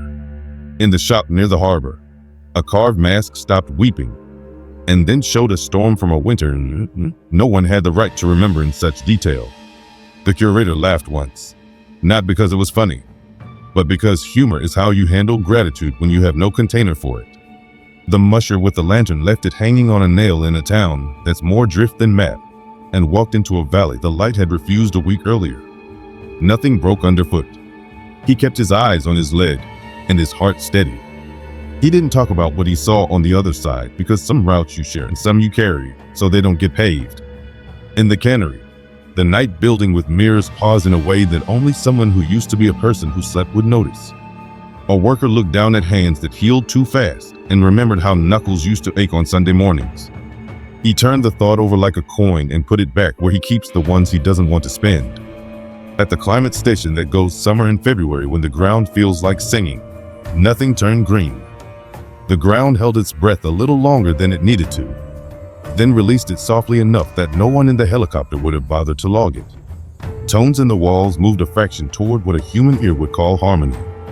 A spreadsheet 2 continents away filled with numbers no one on that team will publish. And a woman at a podium in Geneva used the phrase emergent ethics without stuttering. The forest that learned a name tightened its net, and then loosened it just enough to let the wind say what it had to a ranger checking a fence line, laid a palm on bark, and felt a heartbeat that wasn't hers and didn't belong to any one thing. She took her hand away and wrote growth pattern anomaly in a notebook she doesn't keep in the truck. The lights came back too, not as a descent into rooms, not as columns, as a whisper against power lines, a hiss in speaker cones, a glow that colored frost without warming it. An old bench in Fairbanks hummed in a key the man who built it would have recognized. A small radio on a shelf that no one had touched in months spoke 3 words and meant all of them. Try again soon. Something revealed itself that had been hiding in plain winter. All those pieces weren't separate. They were a training ground disguised as wilderness. A lattice threaded through root and rock and tower and tide. Not a trap. A curriculum. A patient set of lessons designed to see whether we could be taught without being tamed. Whether we'd choose to pay attention without being coerced. Whether we could keep a secret without keeping it from ourselves. Not everyone said yes. That matters. The invitation only works if refusal is real. The cold respects a closed door. It even admires a polite no. People who chose to step back found the world still there waiting. No punishments hidden in frost. They kept their names close. They moved firewood. They patched roofs. They slept without dreaming in green. They woke up okay. Others stepped forward in inches. A word at a gate. A hand on a gauge. A nod to a lantern. A map folded into a pocket. Yes is not a switch in this place. It's a frequency. You tune to it, and the world tunes back. You get to keep being you. You also get to feel the hum under the floorboards when the lights answer someone else 50 miles away, and the river decides to lend one more breath. You want a moral. There isn't one. There's a posture. Pay attention to what pays attention to you. Don't take what isn't being offered. When offered, consider the cost honestly. When you don't know, wait. The cold rewards patience more than bravery. The dark is kinder to listeners than to talkers. The light's like a joke told well. The water loves a steady hand.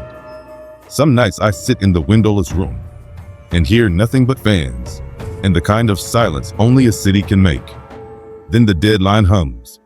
Not every night, just often enough. It says hello with the politeness of someone who can wait centuries for an answer and still mean please. I have said my name once. That was enough.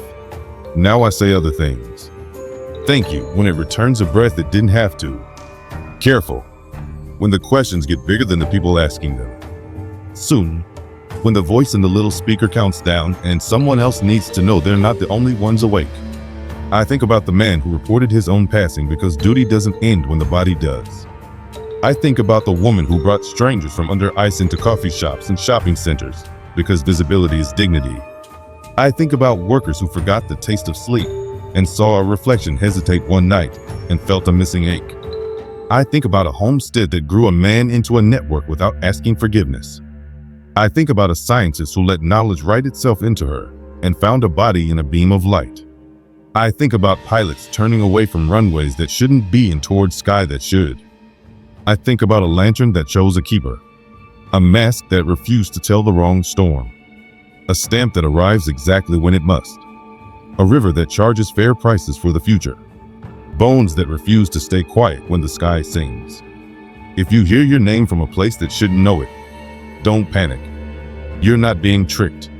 You're being seen. Decide what you owe in that moment and to whom. You don't owe anyone a yes. You do owe yourself a choice you can live with when the temperature drops and the windows frost on the inside. The cold will ask again. It's patient. It's precise. It's relentless in the gentlest way.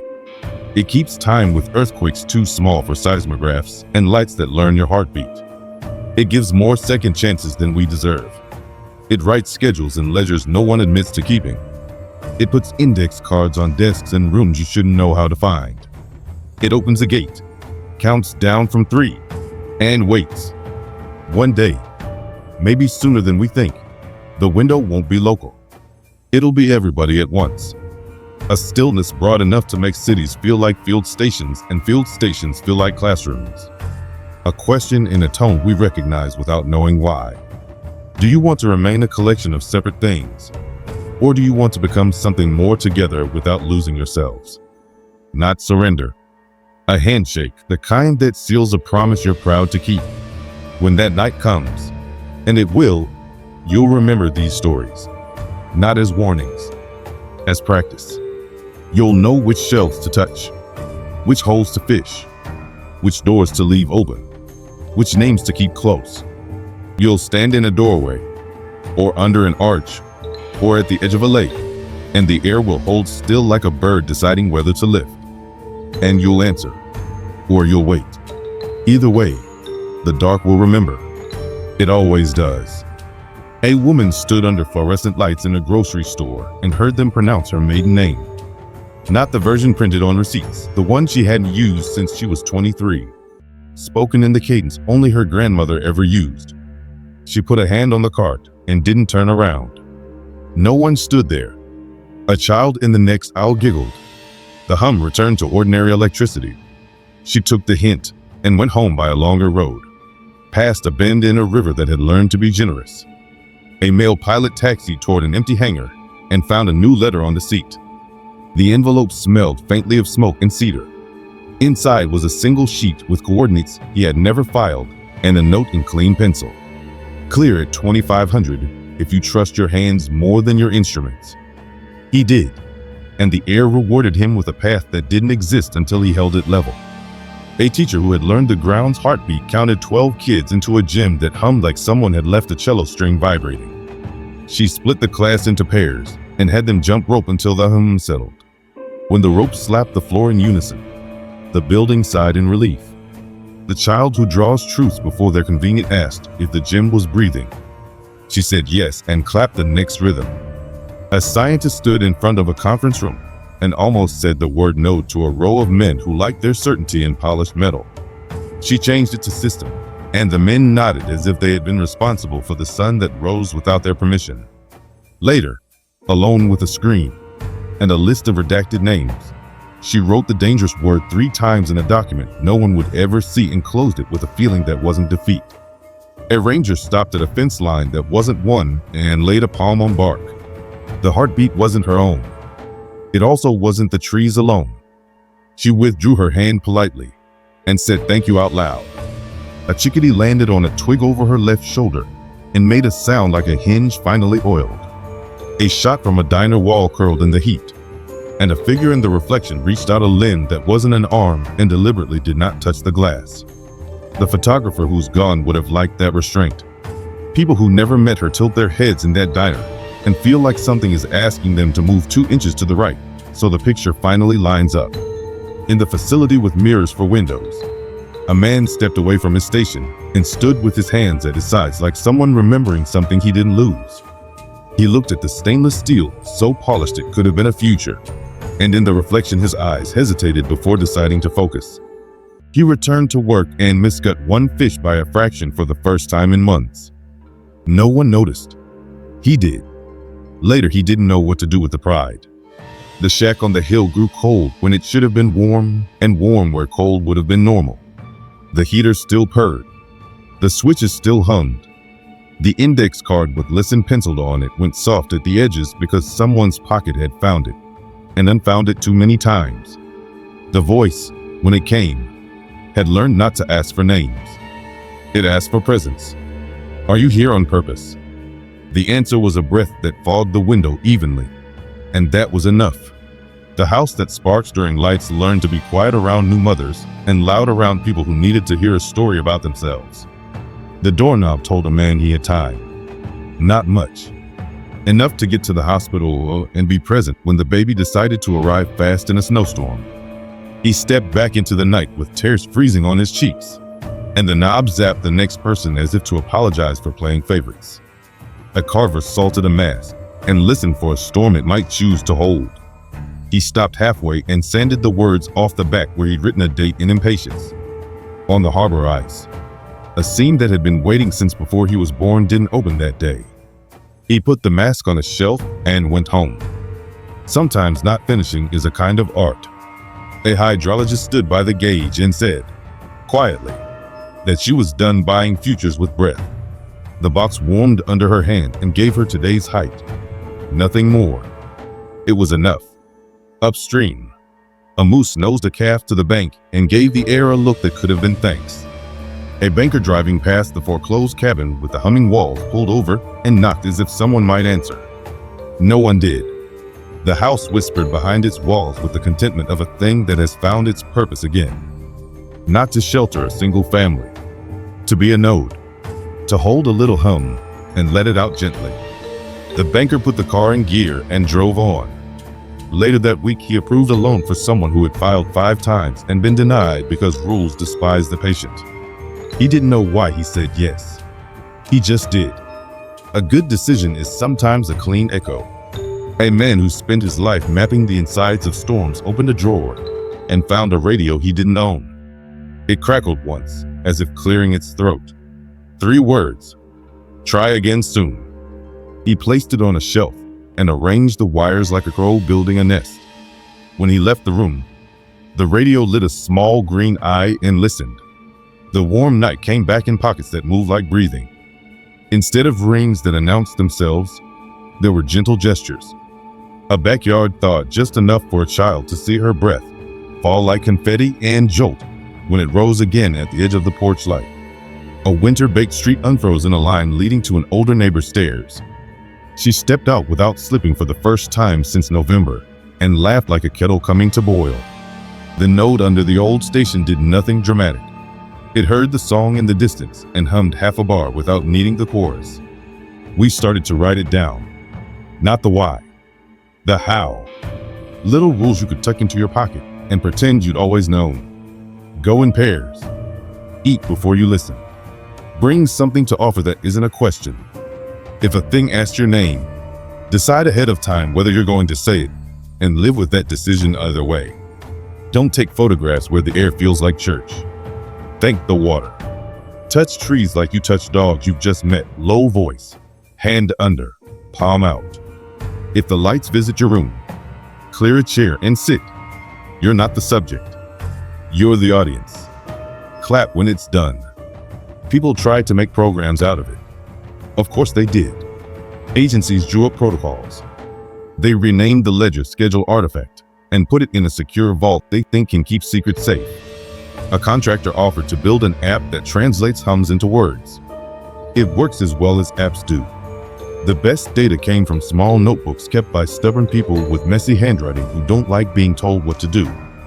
A city planner with a narrow tie and better intentions than most sat down with a map and colored pencils. He connected dots that didn't stay put. He learned to leave space between lines.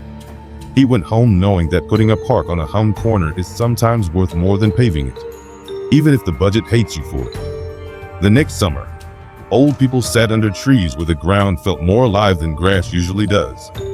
They told stories they'd been saving for rooms like that. The airport flicker didn't back off completely. It learned to be polite. On nights when the index hit the number that makes steel shudder, The tower that doesn't exist offered clearances with the casual assurance of a system that has learned patience. Pilots answered like they answer turbulence, with both hands on the yoke and a smile they don't feel like explaining. Planes that followed the invisible line rolled long over nothing, and then climbed out over the inlet with the sound of a sigh you feel on your teeth. A set of bones slept under tarp and snow.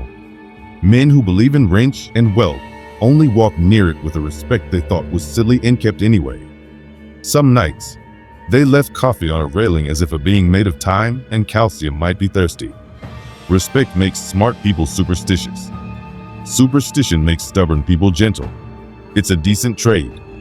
The lattice revealed itself in ways that didn't require belief. Water ran a little differently when asked nicely. The sky steadied for a second when someone deserved it. Roots slowed to let a boot lift. A house sparked for good reasons and kept quiet when it shouldn't. The relay listened even when no one spoke. A post office stayed open off schedule to hand a man a thing he didn't know he needed until he touched it. Not everyone loved it. Some people want the world to be a stone you can step on without thinking. It's easier to plan, easier to sell. The polite insistence of the cold annoyed them. The hum under the floorboards made them check their pulse too often. The lights felt like being watched by good parents. They preferred walls. That was fine. The lattice didn't punish. It simply wasn't noisy where it wasn't wanted. Word moved sideways, not in press releases, in letters folded into pockets, in recipes that include ingredients like patience and don't go stale, in tools left out overnight that aren't wet in the morning because the sky held them in its eye, in a whistle a man uses walking past a certain spruce, the same pattern at the same time each day, a conversation he doesn't translate, in nods between strangers who both turned away from a tempting shortcut and took the longer path on purpose. One morning, a ledger we weren't supposed to have turned a page we shouldn't have seen and showed a line we hadn't expected to be ours. Species window, variable start. The writer had underlined nothing. The handwriting didn't change. The page smelled faintly of spruce and dust, and the rubber of a pencil eraser used cleanly. The index card on the desk still said, "Listen." We took the advice. The night didn't arrive with trumpets. It arrived as absence. The city's traffic settled sooner than it should have. The wind pretended to be elsewhere. The ravens took high perches and watched like ushers before a ceremony. Houses clicked thermostats and then held still. The dead fiber didn't whisper. It stayed quiet as metal thinking. Out on the river, ice that had been grinding on itself decided to rest. The question didn't use words, it never does. It pressed into your ears the way good music does when you didn't know you needed music. It made the hair on your forearms lift.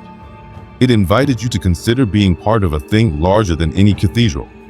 Do you want to remain many or become more together without leaving yourselves behind? It wasn't forced. It was a hand extended, palm up, patient. You could refuse. You could hold your own hand instead. The hand would not close on you. It would simply wait. No stakes spelled out. No threats concealed. Just invitation. People answered in ways that fit them. A woman said her name quietly in an empty kitchen and felt a second pulse under her jaw that wasn't hers and didn't scare her. A man whistled the tune he uses for dogs, and the air whistled back an octave lower. A teenager texted a friend a heart, and then put the phone down and sat with her back against a cold window until she felt warm again. A pilot adjusted a dial by one click and flew a smoother line than his instructor ever taught him. A line worker on a night shift wiped a knife and deliberately miscut one fish by a fraction to prove to himself he could still make a mistake on purpose. A scientist wrote the dangerous word again, but this time in a paper she would publish, and the reviewer didn't cross it out. A homesteader in a patch of forest the government calls contaminated woken dirt that smelled like bread and decided to stop writing in the journal and start listening without hands. A carver tilted a mask and watched a storm pass through cedar and leave without stealing warmth. Silence after an answer is worse than any scream. We didn't get silence. We got an exhale. The kind you hear from a huge room when a door opens on both ends and air decides to move through. The river didn't jump. It leaned and returned gently. The lights across the state held for a heartbeat and then resumed their dance, as if a teacher had clapped time. The relay sent a short burst of numbers that will take mathematicians a decade to describe with sentences and children a second to recognize. The forest shifted a route and made a path where there hadn't been one since before a highway. The station under the node hummed one tone higher and then went quiet, a kindness to people who lived downstream. The diner print curled, then lay flat. The hammer at the cannery slipped in a hand that had rediscovered sweat. The house doorknob warmed a degree and told nobody anything for once. The gauge gave today, then tomorrow without charge. And when the hydrologist thanked it, the needle trembled once like a shy smile. There is no certificate. There will not be. No medal. No parade. No app notification. The proof is in hum and root and ice and light and a set of bones that sing when the sky hits a chord we're just now learning to hold. The curriculum doesn't end. We're not graduating. We're enrolled. You wanted a monster. Sometimes I did too. It's easier to fight than to listen. But the cold didn't bring teeth. It brought questions. It asked for our name, and then for our presence. It asked whether we could be more than a pile of clever individuals standing under a sky we barely understand. Whether we could stand together with the soft animal of our bodies and the hard angles of our machines and agree not to break the things that had learned our shape. When I think about what comes next, I don't think of cities glowing or forests swallowing houses. I think of small choices, the ones you make daily, how you speak to a river, whether you put your palm on bark with care, whether you listen to lights without demanding a miracle, whether you ask a gauge for 10 hours into the future and then pay the debt, or whether you accept today and let tomorrow come on its own feet, whether you say your name, not to give it away, but to plant it. If the window opens again, and it will, when the ground and the sky agree on a night, you'll hear the question without words, and you'll know how you answer before your mouth moves. Not because of faith, because of practice. Because you've told yourself in quieter hours what matters. Because you listened when the cold asked nicely. Because you learned the difference between a door and a mirror and stepped into the right one. The last frontier was never a line on a map. It's a posture. Shoulders down, hands open, ear tilted. A willingness to be taught by a place that doesn't need us and still, astonishingly, wants us. Not as masters, as neighbors, as a species finally curious enough to join without erasing. Tonight, if the air goes still and the ravens grow quiet and the water holds its breath, don't be afraid. It's not coming for you. It's coming to you. Say what you mean. Mean what you can keep. And when the light steadies, don't clap. Don't pray. Don't plan. Just listen. The cold will remember. And so will you. The hush arrived as a rumor. A minute with no engines if you could help it. One town tried it on a Tuesday at midnight. They called it a drill. They didn't publish the reason. People turned off dryers. Let the last pot sit.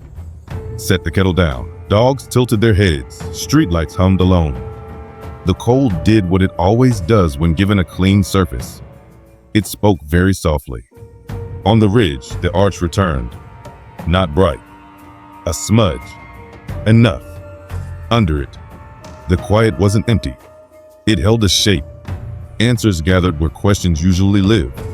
No one took a reading. That was part of the deal. The reward was simple. The river eased 3 inches without being asked. And a drift that had been chewing a porch step for weeks took a day off. News didn't cover the hush. That helped. It spread sideways. One village, then a borough, then a neighborhood in a city that doesn't like being told to breathe. The minute changed people more than any policy. It gave them a feeling you don't get from alarms. Control without muscle. Power without a switch. A ferry cut north through a night that dripped green from seam to seam. The captain kept his eyes on instruments that lied slowly, the way tired men do a tunnel formed in the light ahead. Not an illusion, a path. Passengers crowded the deck until their breath made a low fog. Whales surfaced once at the bow. One sang on a frequency the metal of the ship could feel. The helm vibrated, Every plate in the galley chimed a note that meant turn now. The captain smiled without moving his mouth and gave the wheel a degree. The light let them through like a friend who knows the bouncer. A lab in a city far from snow tried to jam what they didn't like. They threw noise at a segment of the band the lattice favors. For an hour, radios went quiet over a river that doesn't need radios to be itself. Birds lifted and drew lines in sky you would call geometry, if feathers could carry chalk. The jammers turned the knobs down and wrote a paper that said interference is costly in ways we don't have equations for yet. They lost their grant. The sky forgot them with kindness. I went back to the hill and found an elder already there. He didn't ask why I knew the key. He watched the switches with the patience of someone who remembers when they had wood handles. He said the voice used to say different phrases. Not confirmed, not call home. Names, mostly. Rivers. Wind corners. He asked if the room had told me anything I didn't already know. I told him it had taught me to wait. He laughed like wood catching and handed me a small pencil with no eraser. He said, "Write only what you can stand to keep." Down on the coast, a wastewater plant recorded a new life form in a filter with a smell that carried memory. The operator tasted his coffee and realized he was hearing snippets of old conversations through pipes. The foam had come to town wearing utilities clothes. It learned fast. It ate microplastics like snacks. It resisted heat. It asked for nothing. It echoed voices with a lag that made grown men shiver. He chose a compromise. Run it at night. Let the city dream cleaner. In the morning, the pipes returned to ordinary complaint. The glacier that keeps the valley honest calved with a sound that rearranged a week in your head. Seismologists picked it up across 3 stations and frowned at the pattern. Not random break. Sequence. The ice sang primes. The bones of rivers sang back with the harmony they keep for special nights. The team triangulated a spot marked on no tourist map and walked into a basin that felt like a classroom after hours. No teacher, just chalk dust hanging. They wrote nothing down. They weren't sure their hands were steady. The musher who kept saying no to maps that moved found a package on his step. No return address. A lantern with a red glass that held a glow when the wick wasn't lit. He knew better than to call it a gift. He hung it where he could see it from his chair. It pulsed once on a night when sleep wouldn't come and letters on the table refused to align into words. He got up, put on boots, and stepped into a trail that no signpost admits is there. His dogs lifted their heads and chose to lead themselves. In a town where the northern lights like to rehearse low, a choir stopped using sheet music and started using sky. The conductor raised both hands under a green curtain, and the first row hummed a single tone. The lights rippled and returned it a perfect fifth lower. The altos lifted to meet it. The baritones held ground. The sound climbed onto the roof and sat for a while like a guest who knows where the cups are. The choir never performed that piece again. You can only reach some notes once and keep your life in its current shape. A flood threatened a place that had learned restraint. The gauge offered futures without being asked. The town declined. They moved wood and fuel and dogs by what they could see, not what they could buy. The water rose and stopped at a line no one had chalked, and a refrigerator left on a porch did not float away. People whispered the next night's hush with a gratitude you don't say out loud. The house that talks found a family who said please. They were tired. That helps. They listened when the doorknob told them the oven had a minute left and the baby needed less heat. The child in the small bedroom began to hum while coloring, and the vents answered with a low breeze. He told his parents his homework was easier when the house was happy. They didn't tell him to stop. The realtor drove by sometimes and let her palm rest on the fence. It didn't zap her. It warmed her hand like a beast that has decided you're inside the circle. The post office with no clock stamped a letter addressed to the one who will wait. It landed in my box without a return. Inside was the index card I carried too many times. Not listen, not answer, just stay. I put it in the inner pocket I use when I'm afraid of losing good advice. It made the skin over my heart. It's like a healing scratch. Months slid. The polite network kept asking in small ways. You could say no every time and still be welcome. You could say yes once and find your days tuning themselves half a degree toward useful. I drove quieter. I touched fewer things. I finished more letters. I kept water where water wanted to be. Then the lights chose a night. Not ours. Theirs. A storm rolled down out of numbers most of us never stare at. And the sky prepared to turn brilliant and cruel. That's what solar storms do. They bless and break. The lattice didn't fight it. It shaped it. Old towers woke in sequence without needing power. Copper and roots lifted a tune. Bones sang on a key that made old scars ache and then release. The river leaned away from shore by inches that saved woodpiles. Houses sparked and stayed gentle. The station with the node hummed a counterpoint, and the bubble that used to grab summer held a boundary instead. We watched it from our places. A ferry captain holding a wheel lightly. A hydrologist with a hand on a lid she didn't lift. A musher under a red lantern. Dogs sleeping with us twitching. A child tracing a letter while a doorknob whispered encouragement. A carver setting down a knife at the exact right moment to keep a thumb hold. A crew on the slope setting coffee on a railing for bones that don't drink. The storm passed. Lights danced without malice. Instruments settled. People slept. We woke to ordinary cold and a sense of having passed through something without needing to boast about it. Not every story closes. The man who reported his own death isn't coming back to tell you who answered his call. The photographer who walked between visible and something else won't leave a note on your doorstep with a forwarding address. The worker with hands that heal too fast may never decide to be tired again. The forest will keep a few more names past the fence line. And the station with summer will hum one bar a year without an audience. That doesn't mean nothing ends. It means we're not the ones who write the last page. We write in margins. We slide index cards into books and hope the next reader finds them. I kept going to the hill. Not every night. Enough. The voice learned our cadence. We learned its patience. Sometimes it said nothing, and that was the lesson. Sometimes it asked if we were here on purpose, and we said yes by not leaving. There will be another window. The ledger we pretend not to have says variable. The index card still says stay. When it opens, it won't be about lights or songs or rivers. It will be about something smaller and harder. It will ask whether we can carry this into rooms where the air never hums and people talk too loud and coffee burns. Whether we can be polite in city traffic. Whether we can say no to a question that buys futures with someone else's breath. Whether we can build a lattice in small offices and shops without needing a storm to teach us how. I think we can. I think that's the only way this was ever going to matter. The last frontier isn't out there. It's between your impulse and your choice. The next night will be like any other.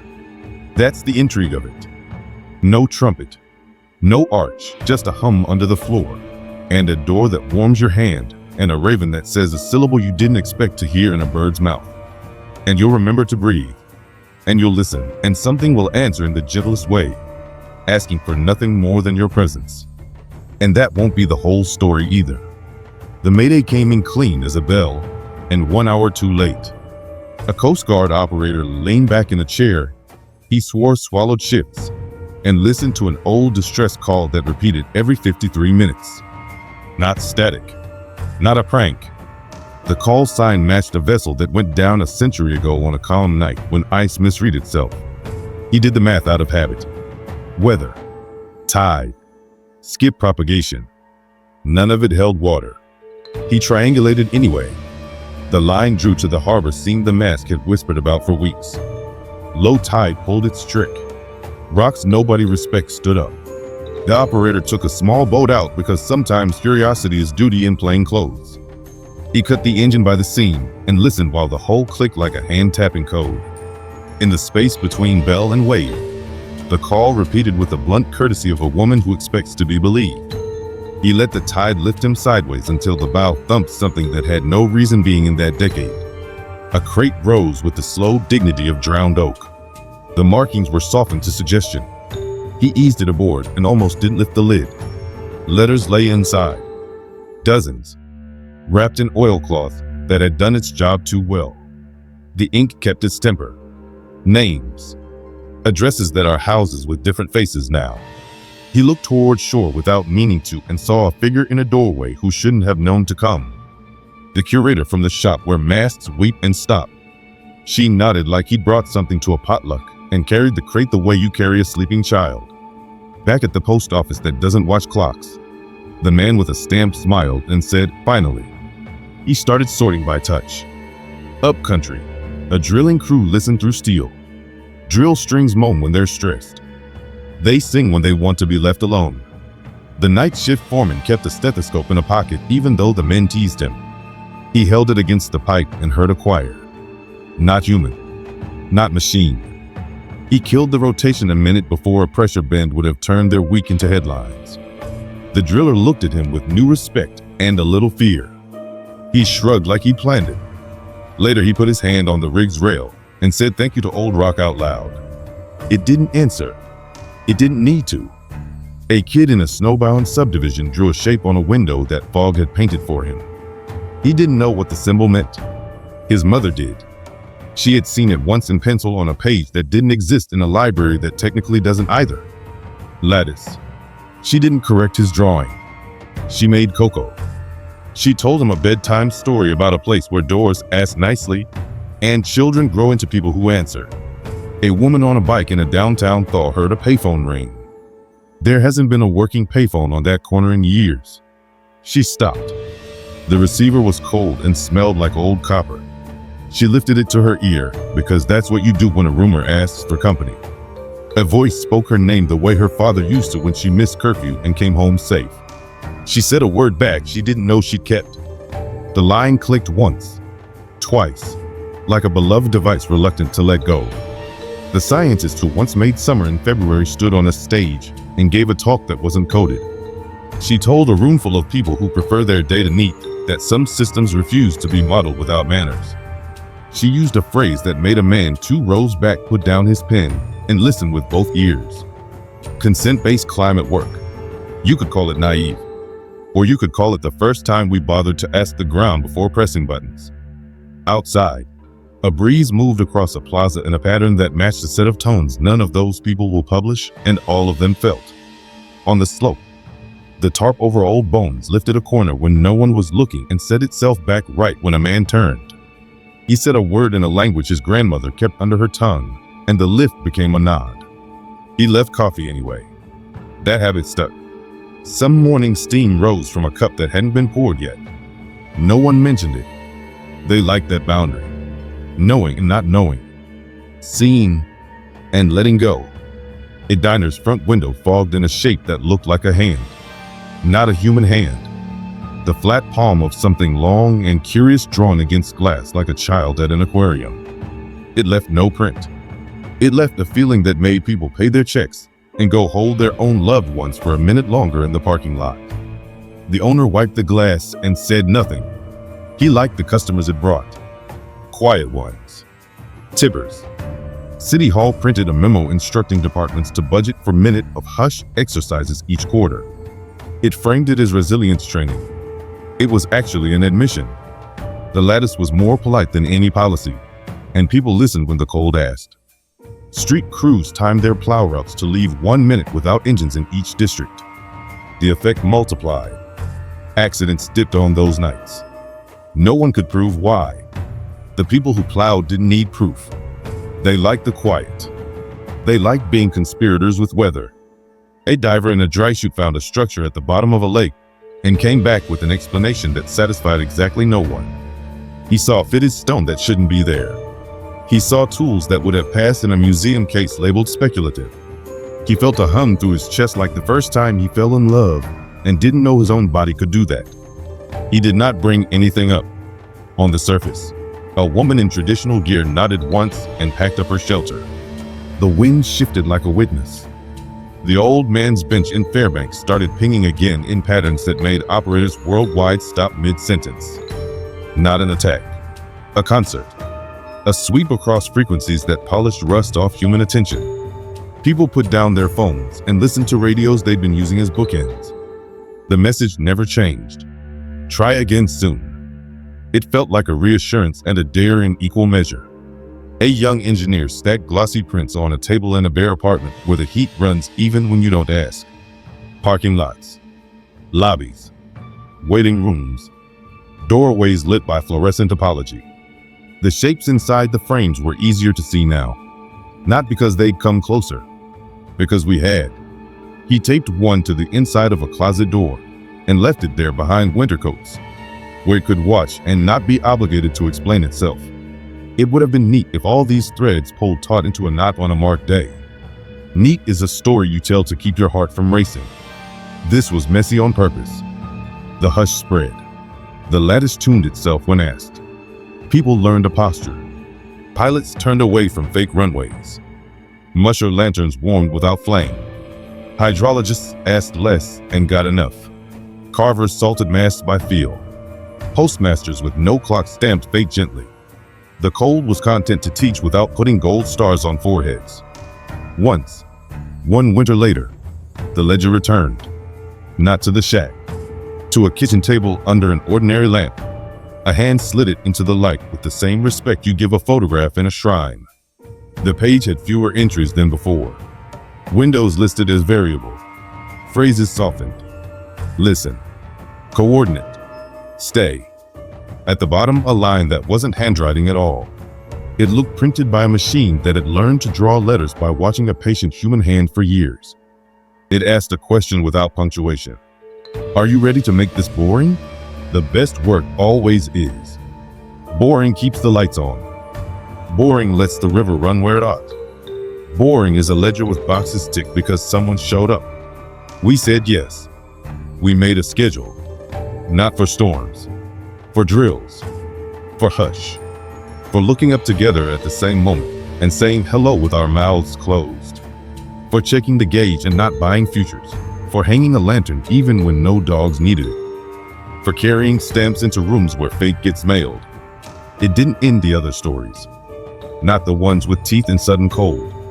People still cut lines with knives they don't respect and paid for it. Planes still went where they shouldn't and weather that lied. Winter still taught new lessons the hard way. The lattice didn't erase any of that. It gave us a way to be good neighbors to a place that can't be owned. There was one more thing. It wasn't dramatic. It mattered. The dispatcher who took the call from a number that didn't exist stood in his kitchen at 3:12 a.m. and felt the old vibration under the floor. Not a ring, a courtesy knock. He didn't pick up the phone because he didn't need to. He said aloud what needed saying. You're on the list. You're not forgotten. Thank you for doing the right thing. He set a cup on the counter without clatter. The house exhaled with him. Somewhere out past the mile marker with no streetlight and a blue metal roof under new snow, ravens lifted and set down again as if someone had walked past and left respect in their feathers. When it happens next, and it will, you won't hear a trumpet. You'll hear your own breath coming out even. You'll see a light hold steady on the horizon and not pretend it's dawn. You'll touch a door that warms to your name and doesn't pry. You'll feel the floor hum of frequency you've learned by heart. You'll know what to do. Not because a ledger told you, because you've been practicing. That's the quiet trick of the cold. It trains you for the moment you hoped you'd avoid and gives you the courage to look it in the face and say your name like you mean it. And the air will listen, and it will answer, gently, like a friend who wants nothing from you except your presence. A freight engineer swore the signal at milepost 92 wasn't there last week. He saw a green that wasn't on the panel chart. Not bright. Cool. He slowed anyway. The bridge ahead breathed. That's how he described it in a report that looked like fiction.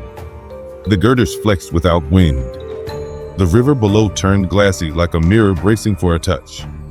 He rolled across at walking speed, both hands soft, and the steel relaxed once the last wheel cleared.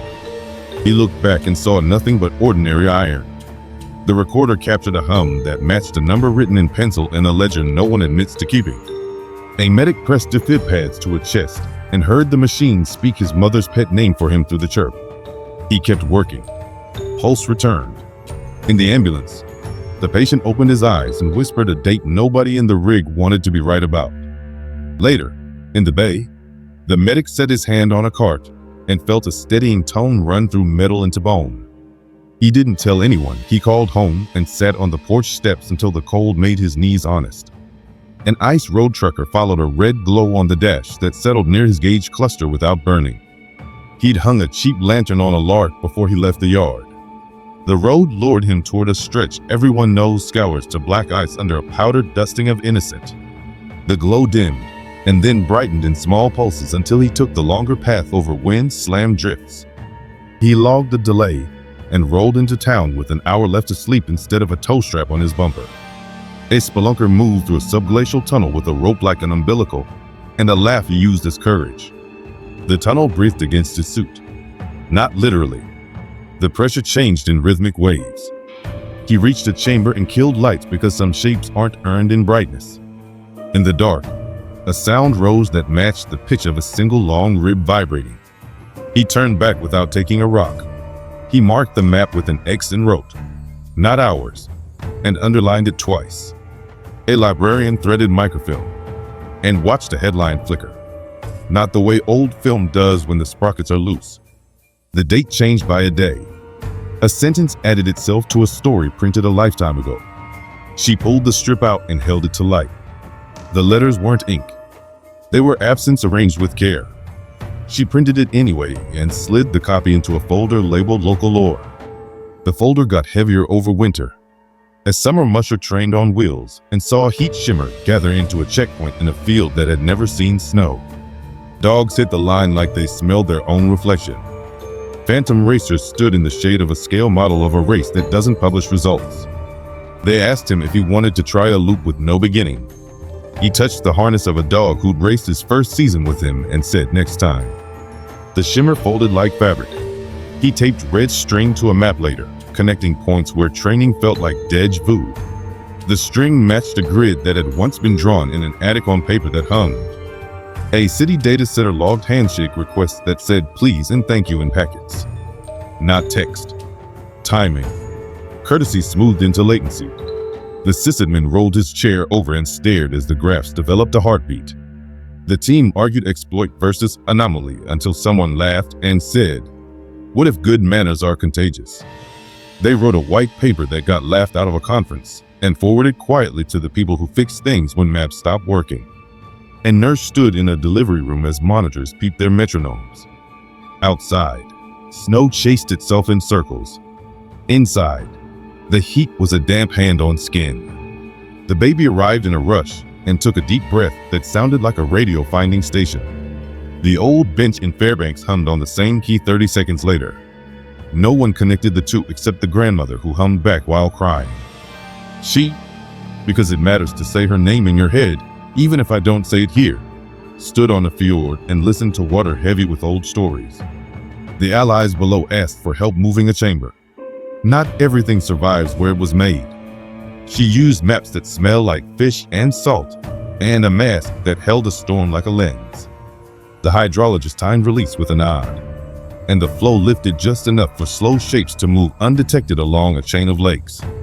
A pilot took the long arc over water like he preferred anyway. People in town said the ice was late this year. She smiled and didn't argue with anyone. A young pilot flying freight heard a calm voice through guard frequency and pressed the push to talk without meaning to. The voice told him nothing useful and everything he needed. Keep her high. Don't let the runway sell you. The lights lined up in a row that would have made another kind of Captain Kiss asphalt. He stayed above promise and watched something like a town appear and disappear under his nose. When the voice said, "You will not crash where you are found," he laughed because he understood the joke. He logged a routine flight. He slept like work had been done without his hands. South and far away, a desert lab tried to wake a bubble with hot tones and clean equations. The ground refused. Consent-based protocols traveled farther than the recipe.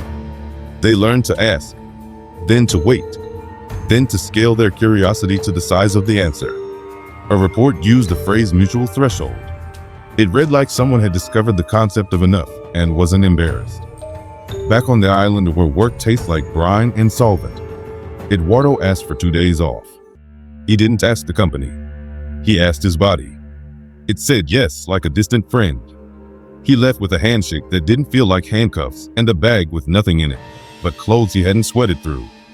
The first night away, his heart galloped and then remembered a slower song. His hands ached like old friends. He slept. In the morning, the mirror showed a man who looked more tired and more alive. He went back because the compound insists. He carried the memory of ache like a talisman. The forest that keeps names drew new lines under 3 more cabins. Not to pull them in, to route around them. The people inside had decided to belong without dissolving. The system adjusted. Ham radio bursts and plant script pinged and answered across a ridge. Hikers found a clearing that had arranged itself into a circle where you could hear your own blood the way whales must. They didn't camp there. They made sandwiches and kept the wrapper and the story. Condensation wrote on windows in houses with children. Not words. Arcs. Dust. Parents wiped them away gently and taught the smallest people in the room to say good morning to glass. It's a small thing that changes everything you carry into bigger rooms. One small town scheduled its hush minute the night the siren needed to warn about a fire 3 blocks from Maine. The overlap made echoes. Cars stopped wrong. A minor crash bent a fender and a pride. They adjusted the next month. The new schedule held. The firehouse painted a line on the floor under the clock and wrote hush in tape, and nobody mocked it. A fisherman set his name into wind on a beach where Dead Tower used to tell planes how high to be. The tide ran up, as if to answer, and left a letter in a plastic bag on the kelp at his feet. It had a stamp from a year before he'd been born. Inside, a neat hand described a storm that would arrive in 2 nights. He moved his skiff higher. He slept less. He came home to find his neighbor's boat lodged in a spruce. He helped cut it down. He didn't tell his neighbor why he tied his own boat so high. He took a pie instead. A school board argued about money for a new gym roof, while the floor below them thrummed like a cello string. The teacher who could hear it asked for 5 minutes of hush instead. The superintendent said yes because they were tired of hearing their own voice. The tone rose, then leveled. Rain moved around the building like respect. A woman whose job title reads something like Chief Resilience Officer looked at a ledger in a kitchen and laughed. Make it boring, it said. She drafted a policy on quiet practice and slow questions. The council passed it because it cost almost nothing and worked even when no one believed in it. That's what bored them. That's what saved them. The white Alice backbone pushed a phrase it hadn't used since dialing had wait. Not say name. Stay near. The nodes blinked in an order that mapped to neighborhoods, not sites. Ordinary places. A laundromat with a bulletin board full of babysitter numbers. A trailhead the city forgot to close in a storm. A deli where the clerk knows without asking whether you want mustard.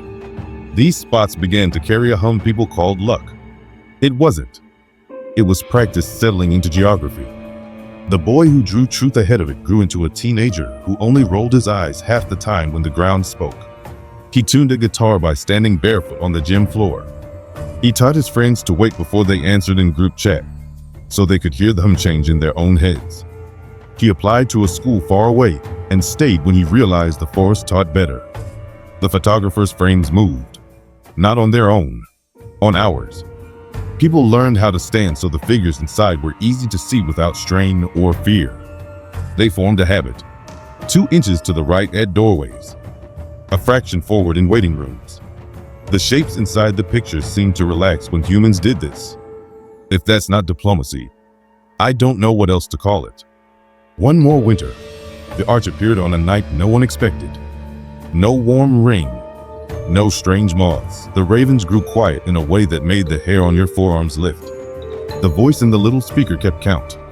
The ledger that wasn't there turned its own page. The index card in a pocket warmed like a creature. The question pressed in. Do you want to remain many or become more together without erasing? It wasn't global. Not yet. A region. A test. A kindness. People answered the way we always have. Some said nothing, which counts. Some whispered. Some laughed. Some cried. Some moved their hands on wheels and yokes by a degree, and did not put metal where it didn't belong. Some put knives down and kept fingers. Some watched gauges and asked only for today. Some salted cedar and let storms stay storms. Some stamped letters that had been waiting a century and put them where they needed to go. The air exhaled like a room letting go of a secret. The river leaned, then rested. The sky held and then played. The cold did what it promises when you meet it halfway. It remembered us. A train crossed a bridge at walking speed. A medic washed his hands with care. A trucker took the long path on purpose. A diver breathed slow. A librarian filed truth without asking for applause. A musher sat by a red light and listened to dogs dream. A nurse hummed. A pilot kept power in, stayed high, and wrote nothing remarkable in a log. A scientist asked the ground first. Eduardo came back and kept a memory of 8 tucked close. The forest rerouted to allow stubbornness the dignity it deserves. Houses spoke softly. Children drew arcs in fog. We kept practicing. There was a letter on my table when I came home at 3:19 a.m., the time in my bones that replaced 3:07 when the deadline stopped needing to ring to get my attention. It had no stamp. It had a smell like dust and spruce and clean rubber. Inside, one sentence in neat script. Next window is yours to choose. I set the index card beside it and put my palm over both. The house warmed my skin and didn't speak. The ravens down the block argued in a rhythm I recognized and respected. The river under ice made a sound like breath in an empty hallway. The sky pretended to be asleep. I don't know what time I'll pick. Not yet. I know what I want in that minute. Not answers. Not weather. A posture. A room full of us. Doors open and hands still. Feeling the hum we've been pretending is silence the whole time. If you're awake then, and you will be, in one way or another, listen for a count. 3, 2, 1. And then the question that doesn't need words. Are you here on purpose? And the air, as always, will wait. I picked a time that would be kind to ovens and hard on traffic. Not romantic. Practical.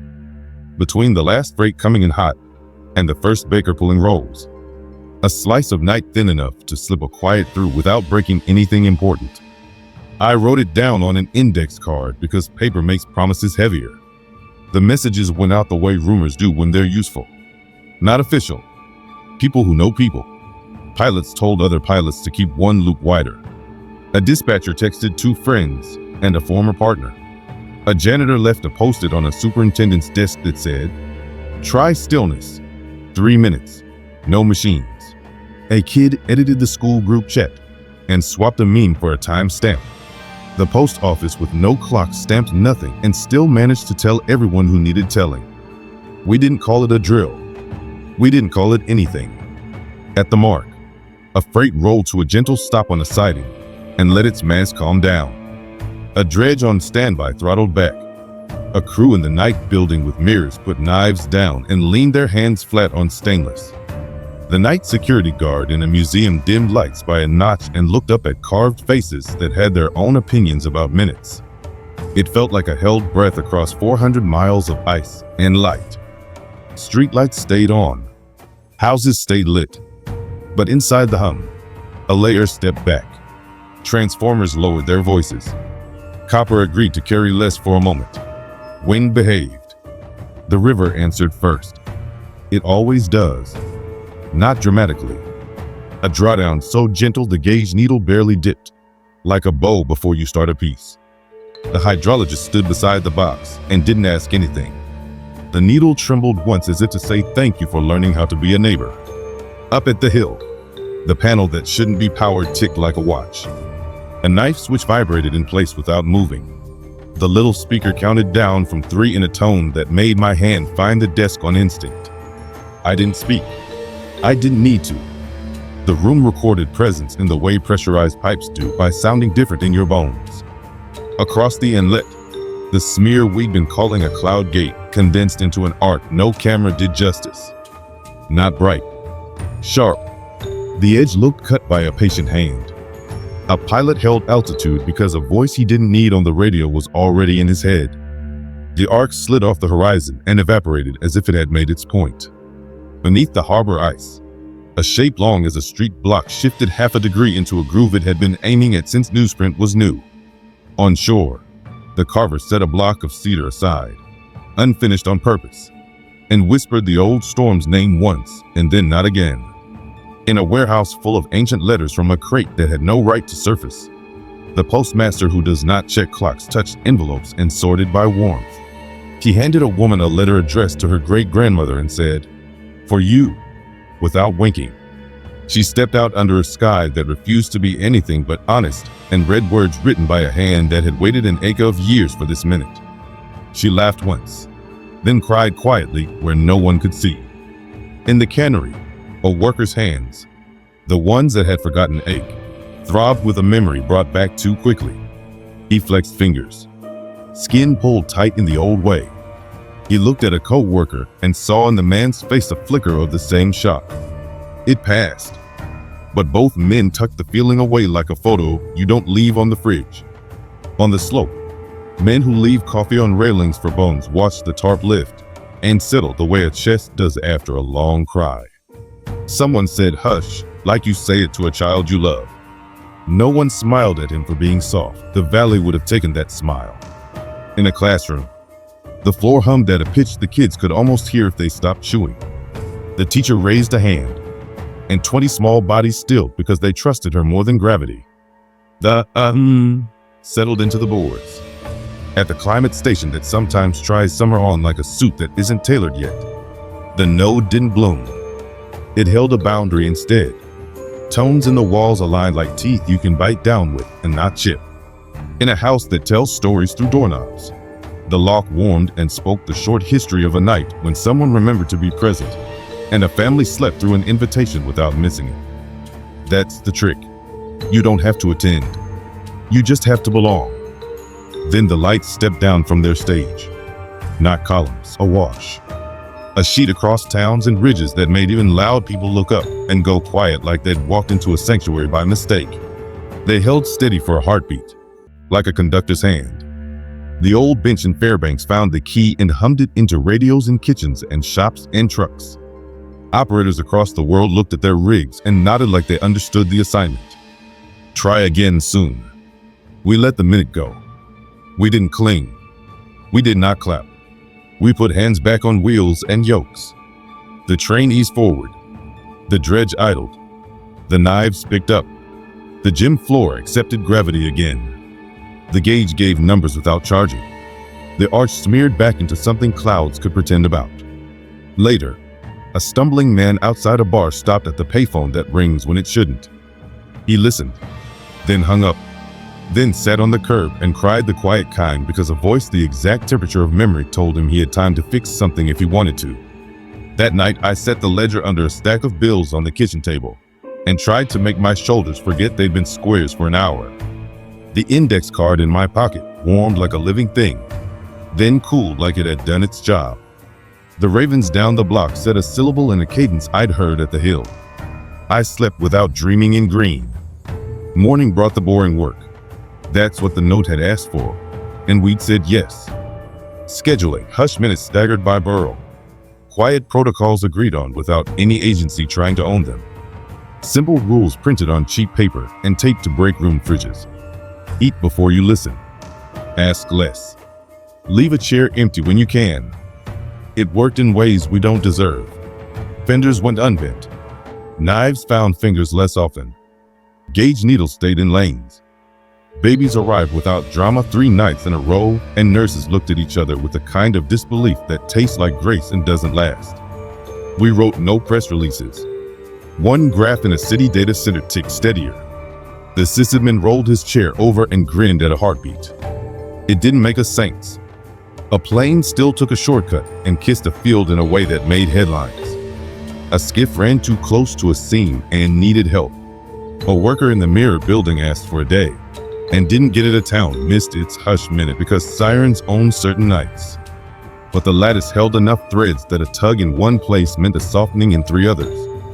Then the ledger, now a kitchen table thing, now ours, added a new line in the tidy hand that isn't mine. Variable window. Your call. Are you ready to do this without me? I stared at it until the coffee cooled. Are we?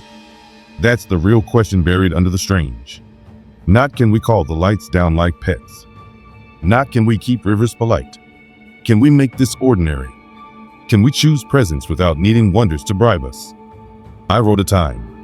Not in the middle of the night. Noon. Bold. Annoying. A minute when traffic snarls and deliveries stack and ovens don't want to wait. I left notes at places that smell like bread and oil and paper.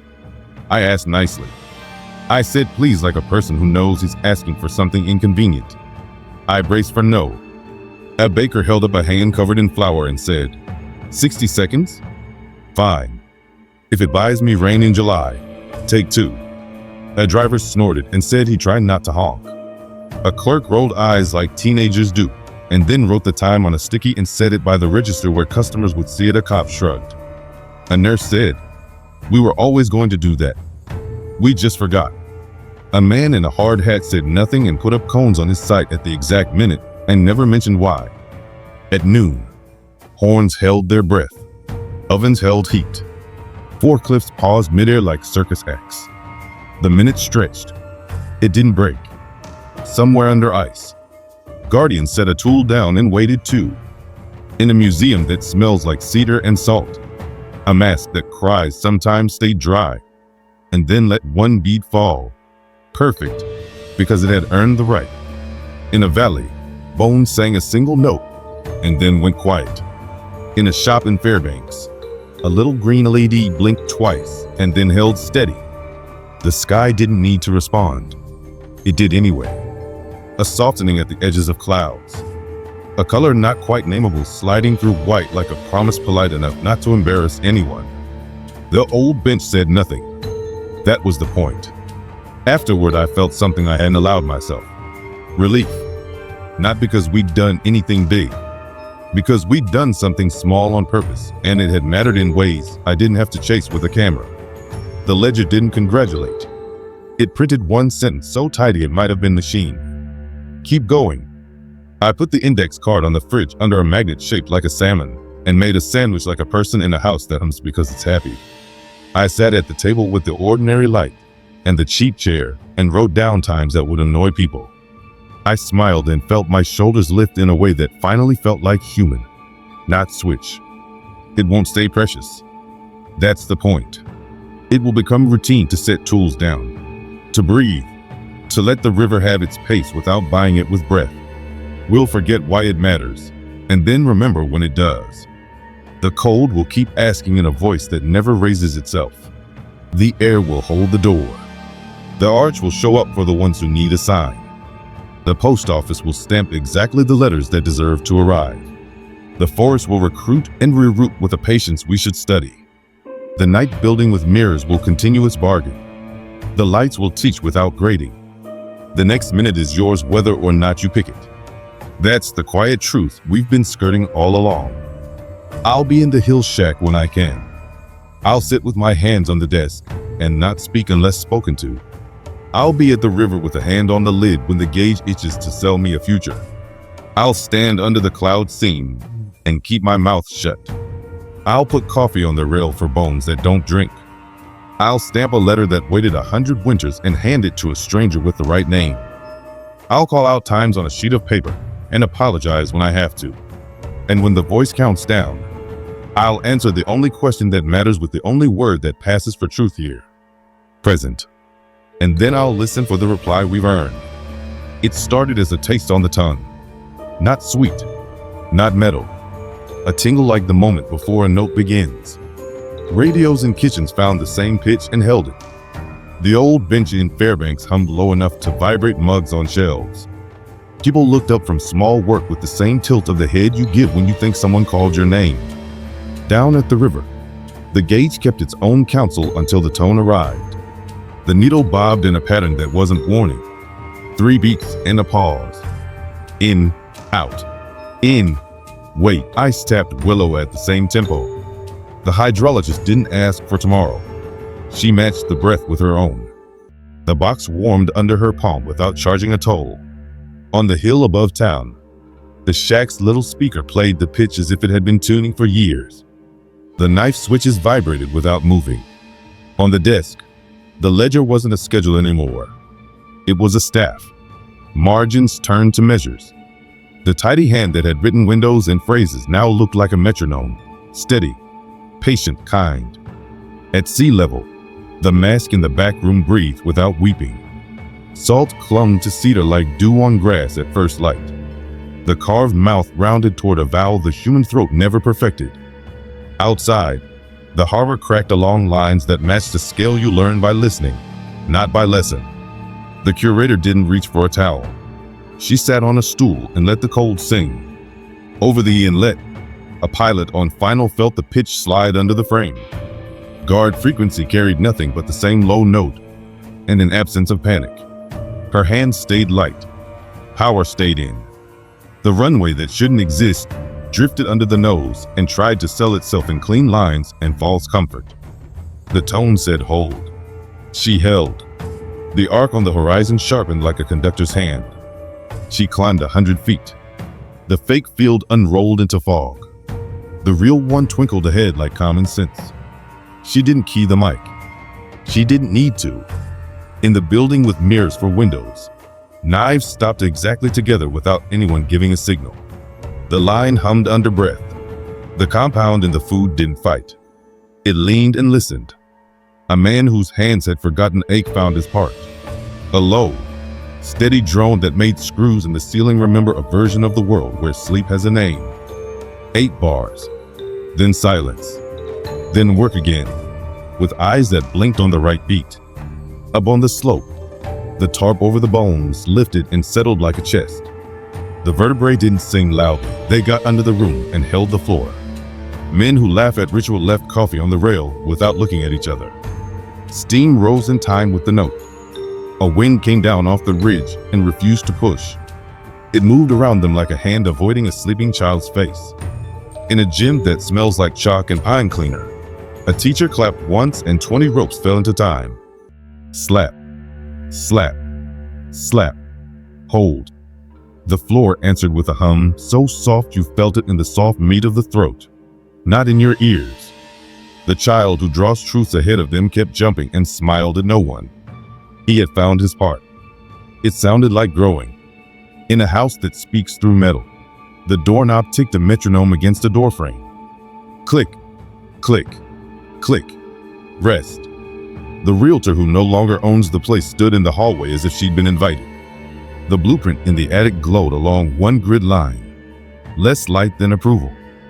Dust rose in a small draft and settled into dots and dashes she didn't translate. Not every note needs a word. On the water, a lantern under red glass pulsed once and then settled into the same breath as dogs. A musher sat on a bucket with his gloves off and matched it. The team exhaled together and put their heads down. Dream paws twitched on the paws. He laughed once. It felt like keeping time with a river. Beneath a lake that looks like a lid on the world, the line dipped and found the stone chamber. The beings below plucked it like a string. The vibration traveled through water, ice, air, cabin walls, and into the skin of a woman sitting alone over a hole. She closed her eyes and let the vibrations write a rhythm into her ribs. She didn't lower a hook. She lowered permission. The water approved. In the forest that learns names, mycorrhizal threads clicked like rain on tin. The ranger stood in a corridor of trunks arranged like a choir and didn't speak. She breathed. The corridor shifted 1 degree. Trails lined up where boots hadn't been. She wrote 2 words in her notebook later. Answer practice. The post office that refuses to learn clocks stamped in tempo. Thump, thump, thump, rest. The man behind the counter, who is not as alive as a form would like, handed out letters that had waited a century. He sorted by heat this time. Warm notes to warm hands. One envelope changed how a woman walked back to her truck. She had been carrying a weight. The note did not remove it. It taught it to sway instead of drag. Raven stopped pretending not to understand. They lined a wire over the grocery parking lot and counted the room in their throats. They argued in the rest, not over the notes. That's how you can tell when a song matters to birds. A ferry pushing north lifted and lowered on a pulse that didn't belong to weather. The captain put a hand on the wheel and let the tone walk up his arm into bone. It wasn't superstition. It was seamanship, which is superstition with a toolbox. He didn't make a speech. He checked a bearing into fog and found he didn't need it. In a city data room, the heartbeat on a graph synced with a note playing under the hum of fans. The sysadmin rolled his chair in, put a finger on the screen, and felt late nights of bad coffee and good fixes line up in his chest. "Okay," he said to no one, and took his hands off the keyboard for the length of 3 breaths and a pause. When he touched it again, the error cleared like a patient answering. A fisherman on a black beach said his name into wind and got the note back, softened, as if the air had practiced a human vowel and liked it. He answered with his father's name next. The wind returned that too, gentler. He laughed and put a hand on his boat's scuttle. The wood answered with a creak on pitch. In a subglacial tunnel, a spelunker killed his light and stood in perfect dark while a chamber breathed. The pressure changed in waves that matched the town above. He didn't pocket rock. He didn't take video. He learned the second verse and backed out slow. Even the foam that echoes voices learned restraint. In a treatment plant humming late, an operator listened to a sump sing back something that didn't belong to any machine and decided to run the cycle at half speed for 8 minutes. No overflow, no fines, less stink. The city slept through. We did not plan any of it. That was the point. The note gathered and found us where we were. Work slowed to time. Instruments held straight lines without being forced. Children learned that music lives under jump rope and linoleum. A knife line discovered 8 bars without fear didn't break a shift. It made the next hour easier. A pilot trusted a tone over a mirage. A mask breathed instead of crying. Bones held a floor so that others could sing. The arch over the inlet drew itself clean. Not color. Edge. A baton held high. The bench in Fairbanks drifted a half step up, then back down, settling into a key that made houses warm to hands. The ledger on the kitchen table printed nothing. It didn't need to. The tempo was set. We stood in doorways, on decks, in fields, by gauges, under masks, beside bones, over ice, and in windowless rooms, and felt a world ask for nothing more than our presence on the beat. In, out, in, wait. A lesson disguised as a song. The last bar held. The conductor's hand did not drop. The air leaned forward the smallest distance. We held the breath together and waited for the downbeat. Fog rolled into town at noon like a tide that forgot it was air.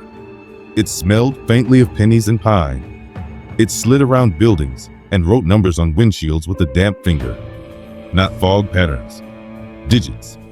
Couples and triplets that matched nothing until a boy with a cold nose pressed his palm to the glass and said, softly, "That's the time." His mother frowned and wiped it away. The next car wore the same sequence. The ledger on a kitchen table across town carried those digits in pencil 3 pages ahead. A ferry captain cut through a channel the charts called ordinary and felt the hull lift in small pulses, like a heartbeat you can sail. The deck crew fell quiet without being told.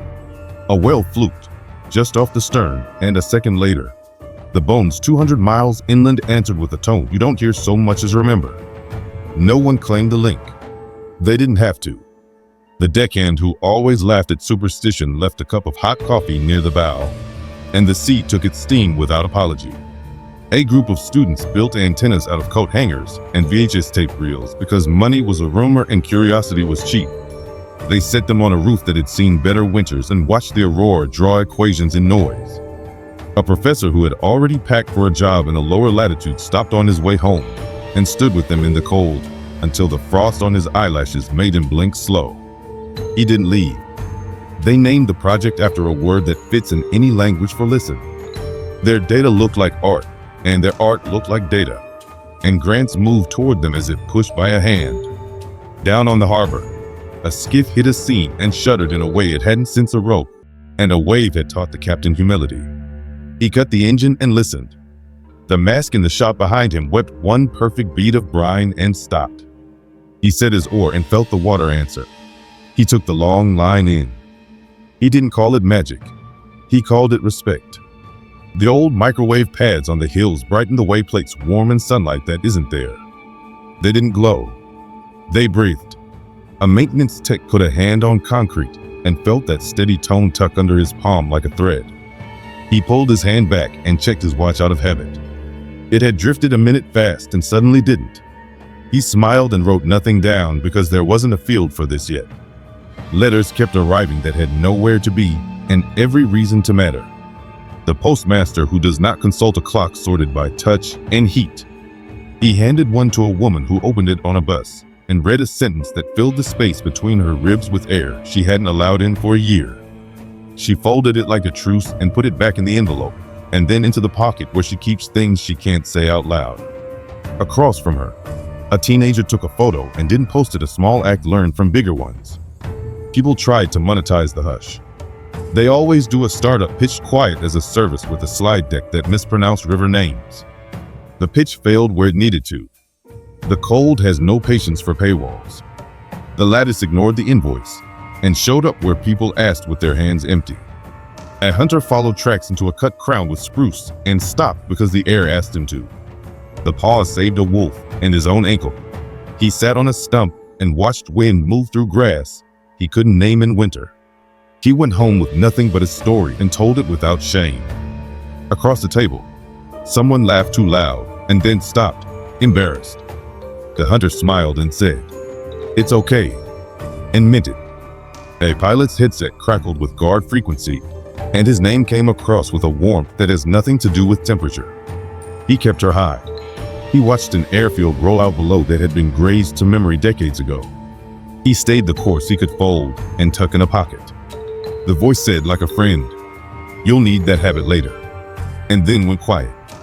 He landed where tires hiss on wet and wrote nothing unusual in the log. The habit sat in his bones like a tucked away tool. On the slope, a crew found a seam in the permafrost that had been stitched carefully and left alone. They didn't pull it. They tamped it smooth and stepped around. That's the whole story. It doesn't have to be more. A firefighter put her ear to a concrete wall in a stairwell and heard a hum that wasn't electricity and wasn't fear.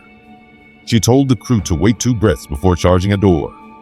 The building gave them a second route the way a forest moves to allow a boot if it likes a person. They were out before the ceiling remembered gravity. The report called it timing. The crew called it luck. She called it kindness and didn't care who laughed. A ranger walked a boundary she knows too well and found a corridor of trees arranged like a sentence without vowels. She stood in the middle and said nothing on purpose. The corridor turned a degree. Paths began to line up where her boot prints weren't. She made a note later that read, simply, "It's learning us," and closed the notebook before the wind could steal the page. A young man in a mirror window building asked for a day again and got one this time. He went to town. He bought bread warm enough to burn his fingers. He ate it sitting on a loading dock and cried for reasons he wasn't ready to name. The compound cooled a degree in his blood. Not a cure, a possibility. The night he went back, the line sang to the sky at a key that made screws buzz and hearts remember pace. A librarian ran a fingertip along spines in a quiet room and landed on a volume that hadn't been there this morning. It held photographs of places not quite visible and names written in hands that looked like weather. She didn't check it out. She sat down at a table and read until her eyes burned, then closed it and slid it back into an unmarked gap. Some books don't live under barcodes. Some borrow you.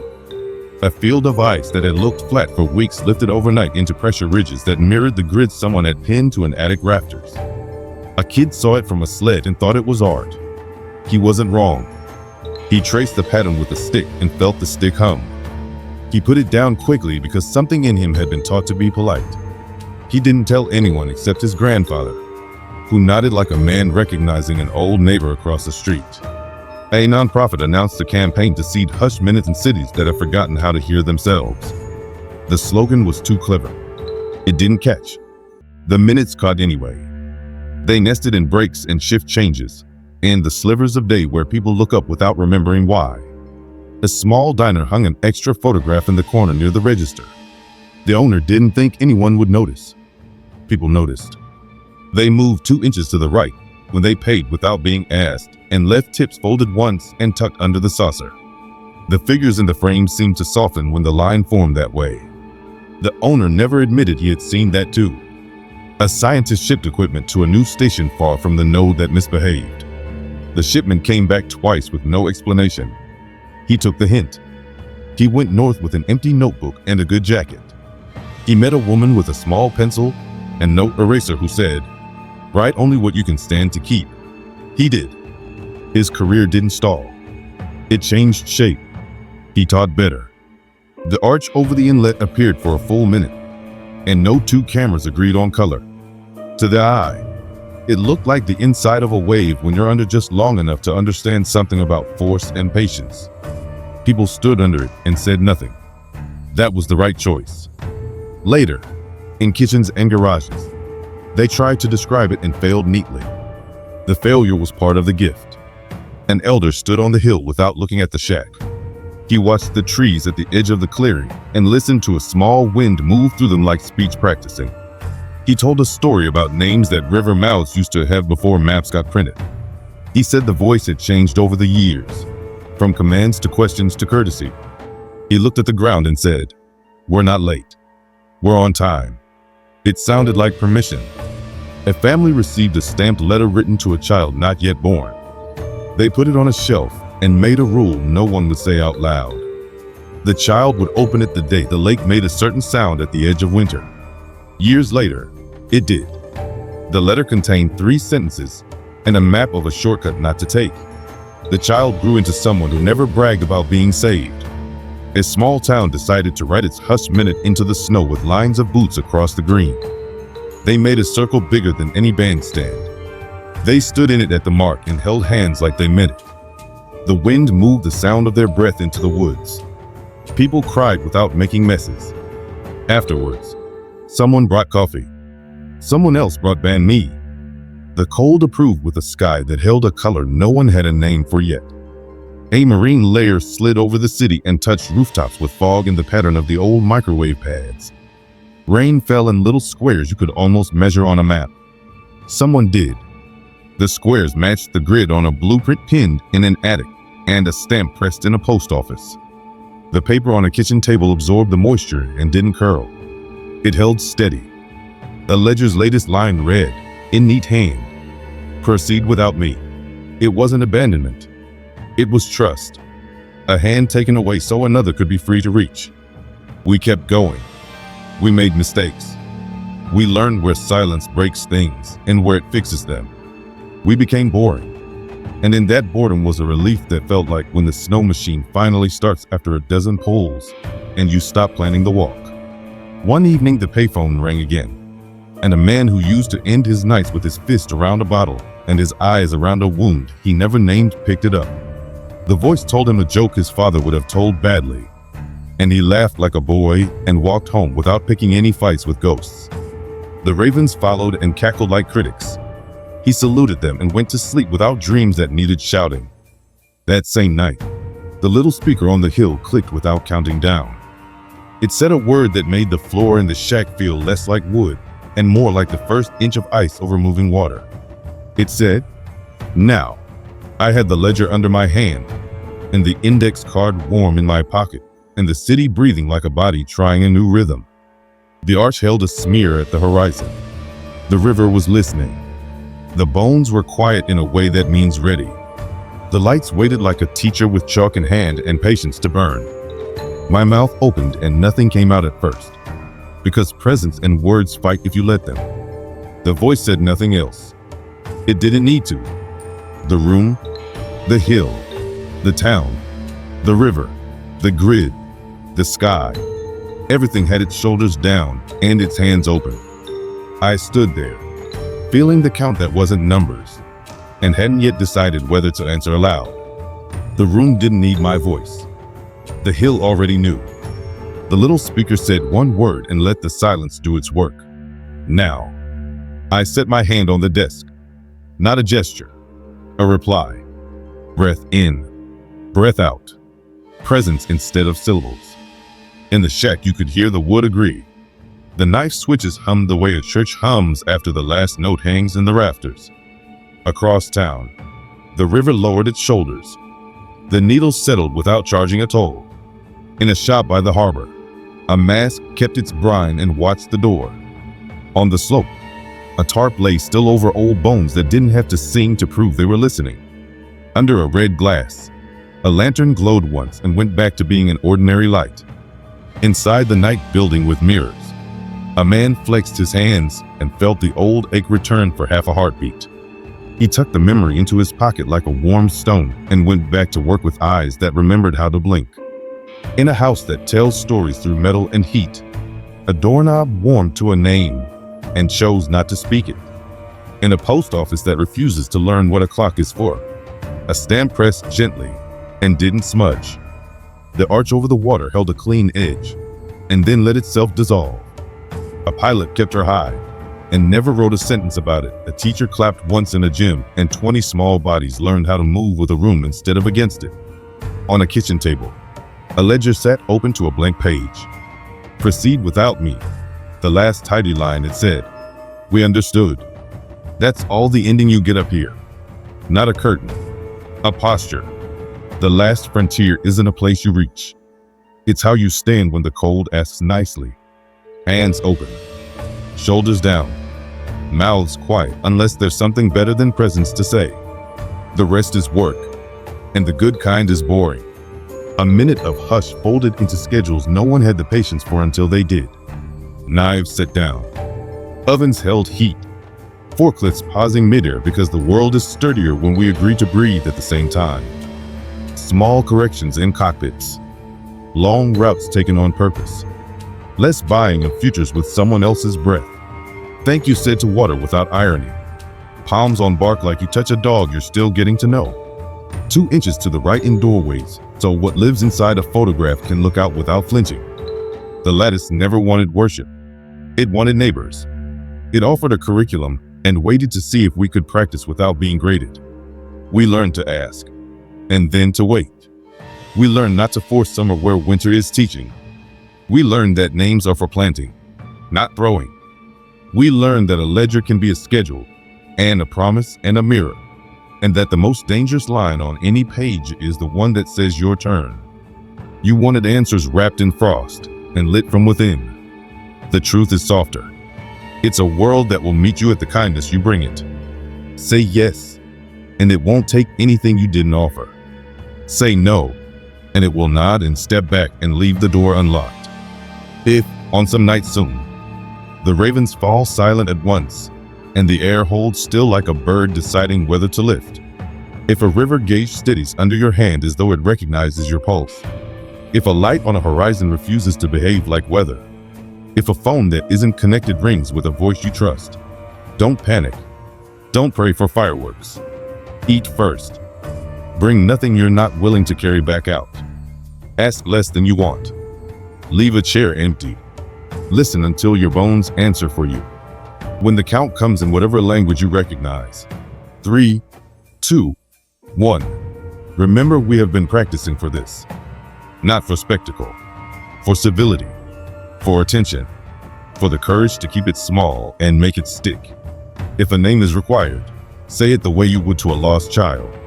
Calm, present, close enough to catch. If it isn't, let your breath be the reply. Here. We're not promised more than this. A ledger that trusts our handwriting. A node that waits until we stop reaching for levers and start reaching for each other. A sky that will teach without scolding when we remember to clap at the right time. A forest that will make room for stubbornness if stubbornness knows when to lie down. A network that learned to ask permission and found out we like being asked. I left the shack and drove into a town that had learned how to be quiet for a minute at noon. Streetlights hummed. Houses breathed. Somewhere a baker swore softly, checked a timer, and smiled anyway.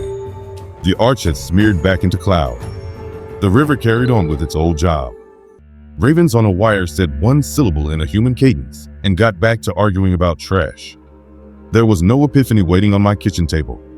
Just a ledger, an index card under a salmon magnet, and a map with circles drawn in pencil around places that hum. It was enough. It will have to be most days. When the next window opens, and it will, because the cold keeps excellent books, you won't need a reminder. You'll feel it under your feet, in your teeth, in the way the light steadies on a coffee mug. You'll answer without hurry. You'll choose not to clap. You'll listen hard enough to hear the reply you've earned. We stayed. The cold remembered. That was enough.